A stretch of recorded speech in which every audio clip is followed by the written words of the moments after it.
Friends, ತಮಗೆಲ್ಲರೂ ಕೂಡ ಜ್ಞಾನಕಾಶಿ ಅಕಾಡೆಮಿಗೆ ಸ್ವಾಗತ. ಈ ಒಂದು ಕ್ಲಾಸ್ನಲ್ಲಿ ನಾವು 9ನೇ ತರಗತಿಯ ಬಲ ಮತ್ತು ಚಲನೆಯ ನಿಯಮಗಳು, ಬಲ ಅಥವಾ ಬಲದ ನಿಯಮಗಳು ಅಂತ ನಾವು ಹೇಳ್ತೀವಿ. ಇಲ್ಲಿ ನಮಗೆ ಇಂಪಾರ್ಟೆಂಟ್ ಆಗಿ 3 ನ್ಯೂಟನ್ಸ್ ಲಾಗಳು ಬರ್ತವೆ. ನ್ಯೂಟನ್ ಚಲನೆಯ 3 ನಿಯಮಗಳು. ಆ 3 ನಿಯಮಗಳ ಮೇಲೆ ಬಲದ ಪ್ರಯೋಗ ಯಾವ ರೀತಿಯಾಗಿದೆ, ಅದರ ಮೇಲೆ ಇರುವಂಥ ಪ್ರಮುಖ ಪ್ರಶ್ನೋತ್ತರಗಳು ಮತ್ತು ಮಲ್ಟಿಪಲ್ ಚಾಯ್ಸ್ ಕ್ವಶನ್ಸ್ಗಳನ್ನು ಎಲ್ಲವನ್ನು ಕೂಡ ಡೀಟೇಲಾಗಿ ಡಿಸ್ಕಸ್ ಮಾಡ್ತಾ ಹೋಗೋಣ. ಈ ಒಂದು ಚಾಪ್ಟರ್ ಬಂದ್ಬಿಟ್ಟು GPSR ಆಗಿರ್ಬೋದು, HSTR 9th ಎಲ್ಲ ಎಕ್ಸಾಮಿನೇಷನ್ಗೂ ತುಂಬಾ ಇಂಪಾರ್ಟೆಂಟ್ ಆಗಿರುವಂಥ ಒಂದು ಚಾಪ್ಟರ್ ಆಗಿದೆ. ಹಾಗಾಗಿ ಇದನ್ನು ನಾವು ಡೀಟೇಲಾಗಿ ಡಿಸ್ಕಸ್ ಮಾಡ್ತಾ ಹೋಗೋಣ. ಅದಕ್ಕೂ ಮುಂಚೆ ಈ ಚಾನಲ್ಗೆ ನೀವೇನಾದರೂ ಹೊಸಬರಾಗಿದ್ದರೆ ದಯವಿಟ್ಟು ನಮ್ಮ ಚಾನಲ್ಗೆ ಸಬ್ಸ್ಕ್ರೈಬ್ ಮಾಡ್ಕೊಳ್ಳಿ. ಇದು 9ನೇ ತರಗತಿಯ ವಿದ್ಯಾರ್ಥಿಗಳಿಗೆ ತುಂಬಾ ಇಂಪಾರ್ಟೆಂಟು. ಸೊ ಈಗ ಮೊದಲನೇದಾಗಿ ನಾವು ಈ ಒಂದು ಚಾಪ್ಟ್ರಲ್ಲಿ ತಿಳ್ಕೊಬೇಕಾಗಿರೋದು ಏನಪ್ಪ ಅಂದರೆ ಇಂಟ್ರೊಡಕ್ಷನನ್ನು ತಿಳ್ಕೊತಾ ಹೋಗೋಣ. ಏನು ಇಂಟ್ರೊಡಕ್ಷನ್ ಅಪ್ಪ ಅಂದರೆ, ಇದಕ್ಕಿಂತ ಹಿಂದಿನ ಒಂದು ಚಾಪ್ಟರ್ ಇತ್ತು, ಅದು ಚಲನೆಗೆ ಒಂದು ಮುಂದುವರೆದ ಭಾಗ ಮತ್ತು ಬಲ ಮತ್ತು ಚಲನೆಯ ನಿಯಮಗಳು ಅಂತ ನಾವು ಇಲ್ಲಿ ಹೇಳ್ಬೋದು. ಹಾಗಾಗಿ ಚಲನೆ ಚಾಪ್ಟರ್ನ ಯಾರೆಲ್ಲ ನೋಡಿಲ್ಲ ಅದನ್ನು ನೀವು ನಮ್ಮ ಚಾನಲ್ ಪ್ಲೇಲಿಸ್ಟ್ಗೆ ಹೋಗಿ ಅದನ್ನು ಚೆಕ್ ಮಾಡಿ ಡೀಟೇಲಾಗಿ ನೀವು ನೋಡ್ಬೋದು. ನಂತರ ಇದನ್ನು ಕಂಟಿನ್ಯೂ ಮಾಡ್ಬೋದು. ಸೊ ಯಾಕಪ್ಪ ಅಂದರೆ ಚಲನೆ ಮತ್ತು ಬಲದ ಚಲನೆಯ ನಿಯಮಗಳು ಕೂಡ ಒಂದರ ಬೇಸ್ ಮೇಲೆ ಒಂದು ಇರೋದರಿಂದ ನೀವು ಇದನ್ನು ತಿಳ್ಕೋದು ತುಂಬಾ ಇಂಪಾರ್ಟೆಂಟು. ಸೊ ಈಗ ಬಲಕ್ಕೆ ಸಂಬಂಧಿಸಿದಾಗಿ ಕೆಲವೊಂದಿಷ್ಟು ಇಂಟ್ರೊಡಕ್ಷನನ್ನು ಈ ಒಂದು ಚಾಪ್ಟರ್ಲಿ ನಿಮಗೆ ನೋಡೋದಾದರೆ, ಬಲವು ಒಂದು ಭೌತಶಾಸ್ತ್ರದ ಒಂದು ಮೂಲಭೂತ ಪರಿಕಲ್ಪನೆಯಾಗಿದೆ. ಬಲವು ಒಂದು ವಸ್ತುವಿನ ಮೇಲೆ ಕಾರ್ಯನಿರ್ವಹಿಸಿ ಅದರ ಚಲನೆಯ ಸ್ಥಿತಿಯನ್ನು ಬದಲಾಯಿಸುತ್ತೆ. ಈಗ ಇಲ್ಲಿ ಒಂದು ನೀವು ಚಿತ್ರವನ್ನು ಗಮನಿಸ್ತಾ ಇದ್ರೆ, ಈ ಚಿತ್ರದಲ್ಲಿ ಈ ಎಲ್ಲ ಬಾಲ್ಸ್ಗಳೇನಿದ್ದಾವೆ ಕಾನ್ಸ್ಟೆಂಟ್ ಇದ್ದಾವೆ. ಇಲ್ಲಿ ಹೊರಗಡೆ ಒಂದು ಬಾಲ್ ಇದೆ. ಇದು ಏನು ಮಾಡ್ತಾ ಇದೆ ಅಂದರೆ, ಇದು ಉಳಿದ ಬಾಲ್ಗಳಿಗೆ ಬಂದು ಬಲ ಪ್ರಯೋಗ ಮಾಡಿದಾಗ ಈ ಕಡೆಯಿಂದ ಬಾಲ್ಗಳು ಎಲ್ಲವೂ ಕೂಡ ಏನು ಮಾಡ್ತವೆ, ಮೊಮೆಂಟನ್ನು ತಗೋತವೆ. ಅಂದರೆ ಈ ಬಲವು ವಸ್ತುವಿನ ಮೇಲೆ ಕಾರ್ಯನಿರ್ವಹಿಸಿ ಚಲನೆಯ ಸ್ಥಿತಿಯನ್ನು ಇದು ಏನು ಮಾಡುತ್ತೆ, ಬದಲಾಯಿಸುತ್ತೆ. ಅದರ ಜೊತೆಗೆ ಆಕಾರವನ್ನು ಕೂಡ ಬದಲಾಯಿಸಬಹುದು. ಇದು ದೈನಂದಿನ ಜೀವನದಲ್ಲಿ ಬಲವು ಒಂದು ಪ್ರತಿಯೊಂದು ಕ್ರಿಯೆಯಲ್ಲೂ ಕೂಡ ಭಾಗವಹಿಸುವಂಥದ್ದು. ಬಾಗಿಲನ್ನು ತಳ್ಳತಕ್ಕಂಥದ್ದು, ಚೆಂಡನ್ನು ಎಸೆಯುವಂಥದ್ದು, ಸೈಕಲನ್ನು ಓಡಿಸುವಂಥದ್ದು, ಇವೆಲ್ಲವೂ ಕೂಡ ಬಲದ ಒಂದು ಉದಾಹರಣೆಗಳಂತ ನಾವು ನೋಡ್ಬೋದು. ಬಲವನ್ನು ನ್ಯೂಟನ್ ಎನ್ ಎಂಬ ಘಟಕದಲ್ಲಿ ನಾವು ಅಳೆಯಲಾಗುತ್ತದೆ. ಬಲವು ಒಂದು ಸಹದಿಶ ರಾಶಿಯಾಗಿದ್ದು ಇದಕ್ಕೆ ಪರಿಮಾಣ ಮತ್ತು ದಿಕ್ಕು ಎರಡೂ ಇದೆ. ಸೊ ಇದನ್ನು ನಾವು ಹಿಂದಿನ ಒಂದು ಕ್ಲಾಸ್ನಲ್ಲಿ ಡೀಟೇಲಾಗಿ ಡಿಸ್ಕಸ್ ಮಾಡಿದ್ವಿ. ಬಲ ಏನಿದೆ ಅಂದರೆ ಇದಕ್ಕೆ ಸದಿಶ ಆಗಿದೆ. ಯಾಕಪ್ಪ ಅಂದರೆ ಇದಕ್ಕೆ ಪರಿಮಾಣ, ದಿಕ್ಕು ಮತ್ತು ಎರಡನ್ನು ಕೂಡ ಇದು ಹೊಂದಿರೋದ್ರಿಂದ ಇದನ್ನು ನಾವು ಸದಿಶ ಪರಿಮಾಣ ಅಂತ ಹೇಳಿ ಕರಿತೀವಿ. ಹಾಗಾದರೆ ಈ ಒಂದು ಪಾಠದಲ್ಲಿ ನಾವು ಏನೆಲ್ಲ ಕರಿತೀವಿ, ಈ ಒಂದು ಪಾಠವನ್ನು ಕಲಿಯುವಂಥ ಉದ್ದೇಶ ಏನು ಅಂತ ನಾವು ಮೊದಲನೇದಾಗಿ ಡಿಸ್ಕಸ್ ಮಾಡ್ತಾ ಹೋಗೋಣ. ಸೊ ಮೊದಲನೇದಾಗಿ ನಾವು ಜಡತ್ವ ನಿಯಮ ಅಂತಂದರೆ ನ್ಯೂಟನ್ ಚಲನೆ ಮೊದಲನೇ ನಿಯಮಕ್ಕೆ ನಾವು ಜಡತ್ವ ನಿಯಮ ಅಂತ ಹೇಳಿ ಕರಿತೀವಿ.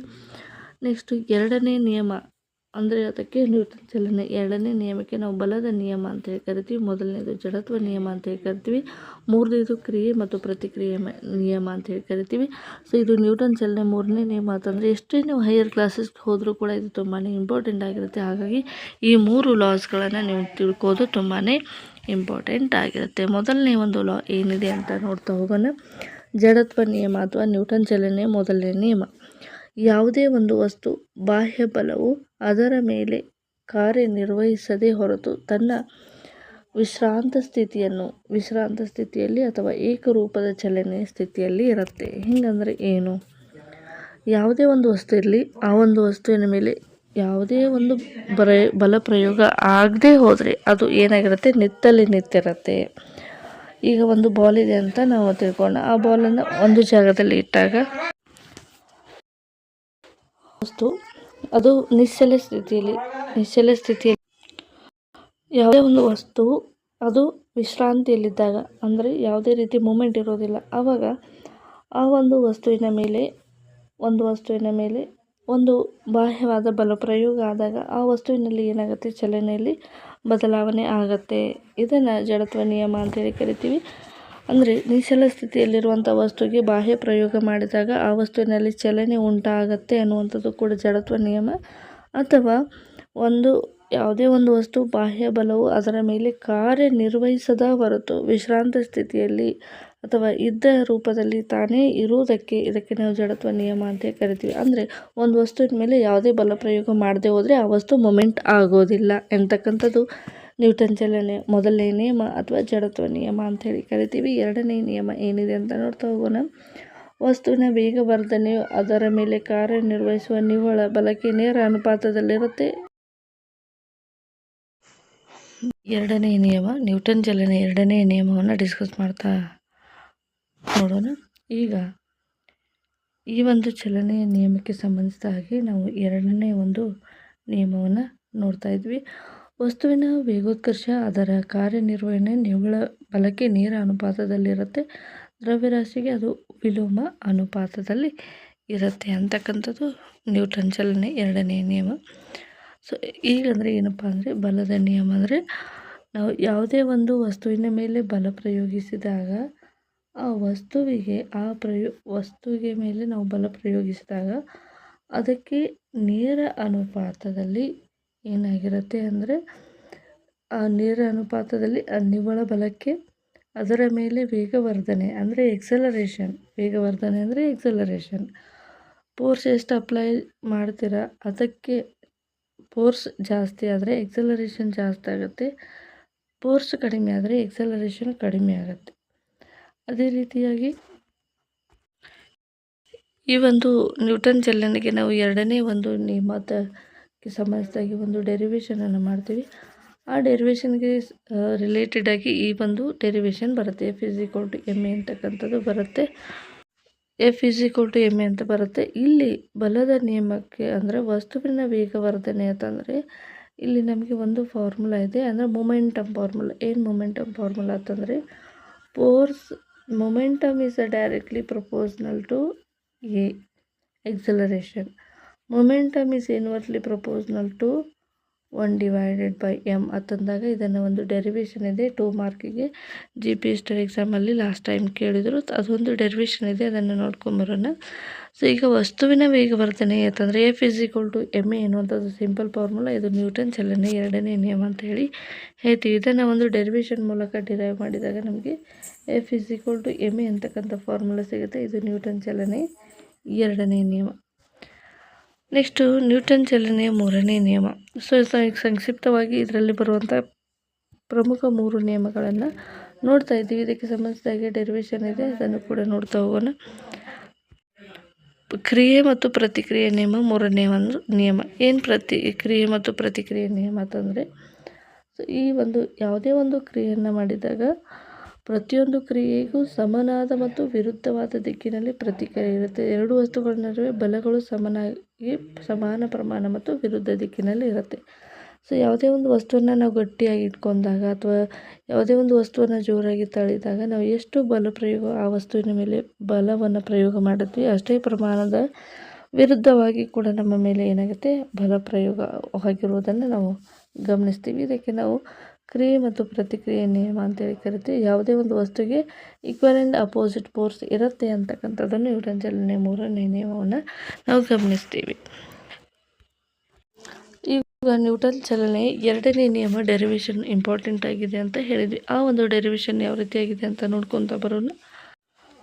ನ್ಯೂಟನ್ ಚಲನೆ ಒಂದು ನಿಯಮ ಈ ರೀತಿಯಾಗಿದೆ. F is equal to M A ಯಾವ ರೀತಿಯಾಗಿ ಪ್ರೂವ್ ಆಯಿತು ಅಂತ ಒಂದು ಡೆರಿವೇಷನ್ ಇದೆ. ಈ ಡೆರಿವೇಷನನ್ನು ನೋಡ್ತಾ ಹೋಗೋಣ. ಮೊದಲಿಗೆ ನಾವು ಇಲ್ಲಿ ಕನ್ಸಿಡರ್ ಮಾಡುವಂಥ ಕೆಲವೊಂದಿಷ್ಟು ಟರ್ಮ್ಸ್ಗಳೇನಪ್ಪ ಅಂದರೆ ಮಾಸ್ ಆಫ್ ದ ಬಾಡಿ. ಯಾವುದು ಅಂದರೆ ದ್ರವ್ಯರಾಶಿ ಅಂತ ಹೇಳಿ ನಾವು ಕರಿತೀವಿ. ಎಮ್ ಅಂದರೆ ದ್ರವ್ಯರಾಶಿ, ಯು ಅಂದರೆ ಪ್ರಾರಂಭಿಕ ವೇಗ, ವಿ ಅಂದರೆ ಅಂತಿಮ ವೇಗ, ಟಿ ಅಂದರೆ ತೆಗೆದುಕೊಂಡ ಸಮಯ. ಇದನ್ನು ನೀವು ಕನ್ನಡದಲ್ಲಿ ಕೂಡ ನೋಟ್ ಮಾಡ್ಕೋಬೋದು ಇದೇ ರೀತಿಯಾಗಿ. ಸೊ ಡೆರಿವೇಷನ್ ಈ ರೀತಿಯಾಗಿದೆ. ಮಾಸ್ ಆಫ್ ದ ಬಾಡಿ ದ್ರವ್ಯರಾಶಿ ಎಮ್, ಪ್ರಾರಂಭಿಕ ವೇಗ ಯು, ಅಂತಿಮ ವೇಗ ವಿ, ತೆಗೆದುಕೊಂಡ ಸಮಯ ಟಿ. ಇಲ್ಲಿ ನಾವು ಸಂವೇಗ ಅಂತ ಹೇಳಿ ಒಂದು ಕಾನ್ಸೆಪ್ಟ್ ಹೇಳ್ತೀವಿ ನ್ಯೂಟನ್ಸ್ ಸೆಕೆಂಡ್ ಲಾ ಅಲ್ಲಿ. ನ್ಯೂಟನ್ ಸೆಕೆಂಡ್ ಲಾ ಅಲ್ಲಿ ಸಂವೇಗ ಅಂತಂದರೆ ಮೊಮೆಂಟಮ್ ಅಂತ ಹೇಳಿ ಕರಿತೀವಿ. ಅದರ ಸಂವೇಗ ಅಂತ ನಾವು ಕನ್ನಡದಲ್ಲಿ ಅಂತೀವಿ. P is equal to M V, ಇದು momentum. Rate of change of momentum with respect to time ಅಂತ ಕರಿತೀವಿ. ಇದು ಲೀನಿಯರ್ ಮೊಮೆಂಟಮ್ ಅಂತ ಕರಿತೀವಿ. ಈ ಒಂದು ಫಾರ್ಮುಲಾವನ್ನು ನಾವು ಇಲ್ಲಿ ಯೂಸ್ ಮಾಡ್ಕೋಬೇಕು. ಸೊ 2 ಬಾರಿ ಇಲ್ಲಿ ಯೂಸ್ ಮಾಡ್ಕೋಬೇಕು. ಒಂದು ಪ್ರಾರಂಭಿಕ ವೇಗಕ್ಕೆ ಒಂದು, ಅಂತಿಮ ವೇಗಕ್ಕೆ ಒಂದು. ಪ್ರಾರಂಭಿಕ ಸಂವೇಗ P1 is equal to mu. ಅಂತಿಮ ಸಂವೇಗ P2 is equal to mv. ಅಂದರೆ ಇಲ್ಲಿ ಚೇಂಜ್ ಇನ್ ದ ಮೊಮೆಂಟಮ್, ಬದಲಾದ ಸಂವೇಗ ಅಂತಂದರೆ ಡಿ ಪಿ ಅಂತಂದರೆ ಚೇಂಜ್ ಅಂತಂದಾಗ ಇದು ಸಮ್ ಅಮೌಂಟ್ ಎಷ್ಟು ಚೇಂಜ್ ಆಗಿದೆ ಅದಕ್ಕೆ ನಾವು ಡೆಲ್ಟಾ ಪಿ ಅಂತ ಹೇಳಿ ಕರಿತೀವಿ. ಡೆಲ್ಟಾ ಪಿ ಅಂತಂದರೆ ಎಷ್ಟು ಮೊದಲಿಗೆ ಎಷ್ಟಿತ್ತು ಅಂತಿಮವಾಗಿ ಎಷ್ಟಾಯಿತು ಅದರ ವ್ಯತ್ಯಾಸವನ್ನು ಚೇಂಜ್ ಇನ್ ದ ಮೊಮೆಂಟಮ್ ಅಂತೇಳಿ ಕರಿತೀವಿ. P2 minus P1 M V minus M O ಎರಡರಲ್ಲಿ ಕಾಮನ್ ಆಗಿರುವಂಥದ್ದು ಚೇಂಜ್ ಇನ್ ದ ಮೊಮೆಂಟಮ್ ಅಂತಂದಾಗ ಇಲ್ಲಿ ನಮಗೆ ಸಾಮಾನ್ಯವಾಗಿ ಕಾಮನ್ ಏನಿದೆ ಎಮ್ ಕಾಮನ್ ಇದೆ. ಎಮ್ ಔಟ್ಸೈಡ್ ತೆಗೆದಾಗ ವಿ ಮೈನಸ್ ಯು ಅಂತಂದಾಗ ಇದು ಚೇಂಜ್ ಇನ್ ದ ಮೊಮೆಂಟಮ್ ಆಗುತ್ತೆ. ಈಗ rate of change of momentum ಅಂತಂದ ಏನಾಗುತ್ತೆ, rate of change of momentum ಅಂತಂದಾಗ D P divided by T. ಯಾವುದಕ್ಕೂ ನಾವು ರೆಸ್ಪೆಕ್ಟ್ ಟು ಟೈಮ್ ತೊಗೋತೀವಿ. ಅಂದರೆ ಯಾವುದೇ ಒಂದು ಮೊಮೆಂಟಮ್ ಇರಲಿ, ಯಾವುದೇ ಒಂದು ವಸ್ತು ಇರಲಿ, ಅದರ ಟೈಮ್ನೊಂದಿಗೆ ಏನಾಗುತ್ತೆ ಅದರ ಒಂದು ಮೊಮೆಂಟಮ್ ಚೇಂಜ್ ಆಗುತ್ತೆ. ಹಾಗಾಗಿ ನಾವು rate of change of momentum ಅಂತಂದಾಗ ಇಲ್ಲಿ ನಾವು ವಿತ್ ರೆಸ್ಪೆಕ್ಟ್ ಟು ಟೈಮ್ ತೊಗೋತೀವಿ. ಎರಡು ಕಡೆಗೂ ಕೂಡ ಟೈಮ್ ಡೆರಿವೇಷನ್ ಮಾಡ್ಕೋತೀವಿ. ಟೈಮ್ ಯಾವಾಗ ಚೇಂಜ್ ಆಗುತ್ತೆ ಅಲ್ಲಿ ಒಂದು ಫೋರ್ಸ್ ಅಪ್ಲೈ ಆಗಬೇಕು. Rate of change of momentum is directly proportional to force. ಅಂದರೆ ಈ ಸಂವೇಗಕ್ಕೆ ಬಲ ಎಂತಕ್ಕಂಥದ್ದು ನೇರ ಅನುಪಾತದಲ್ಲಿರುತ್ತೆ. ಹಾಗಾಗಿ F is directly proportional to D P divided by T is equal to M. ಇದನ್ನೇ ನಾವು ಇಲ್ಲಿ ಕಂಟಿನ್ಯೂ ಮಾಡಿದ್ವಿ. ಈಗ ನಾವು ಫೋರ್ಸ್ ಅಂತ ಹೇಳಿ ಕನ್ಸಿಡರ್ ಮಾಡಿದ್ವಿ. ಈ ಫೋರ್ಸಲ್ಲಿ ನಮಗೆ ಫಿಫ್ತ್ ಟರ್ಮ್ ಒಂದು ಕೂಡ ಬರುತ್ತೆ. ಫಿಫ್ತ್ ಟರ್ಮ್ ಏನಿದೆ, ಎಕ್ಸಲರೇಷನ್ ಯಾವಾಗ ಬರುತ್ತೆ? ಎಕ್ಸಲರೇಷನ್ ಅಂತಂದಾಗ ಅಂತಿಮ ವೇಗ ಮೈನಸ್ ಪ್ರಾರಂಭಿಕ ವೇಗ ಡಿವೈಡೆಡ್ ಬೈ ಟೈಮ್ ಅಂತಂದಾಗ ಎಕ್ಸಲರೇಷನ್. ಇದು ಒಂದು ಕಾನ್ಸೆಪ್ಟ್ ನಮಗೆ ಗೊತ್ತಿರಬೇಕು. ಈ ಒಂದು ಎ ಟರ್ಮನ್ನು ನಾವು rate of change of linear momentum ಏನಿತ್ತು ಅದರಲ್ಲಿ ನಾವು ಅಪ್ಲೈ ಮಾಡ್ಕೋಬೇಕು. Force is equal to K M into bracket V minus U divided by T ಅಂತ ತಗೋತೀವಿ. ಎ ಅಂದರೆ ಏನಿತ್ತು? V minus U divided by T. ಈಗ ಎ ವ್ಯಾಲ್ಯೂಸನ್ನು, ಈ ಒಂದು ವ್ಯಾಲ್ಯೂ ಏನಿದೆ ಇದರಲ್ಲಿ ಎ ಅನ್ನು ಅಪ್ಲೈ ಮಾಡಿದಾಗ F is equal to K M A ಅಂತ ಬರುತ್ತೆ. ಇದನ್ನು ಇಕ್ವೇಷನ್ ನಂಬರ್ 2 ಅಂತ ಕನ್ಸಿಡರ್ ಮಾಡೋಣ. Suppose K is equal to 1 ತಂದಾಗ F is equal to M A. ಇದು ನ್ಯೂಟನ್ ಸೆಕೆಂಡ್ ಲಾ ಇಲ್ಲಿ ಡೆರಿವೇಷನ್ ಆಯಿತು.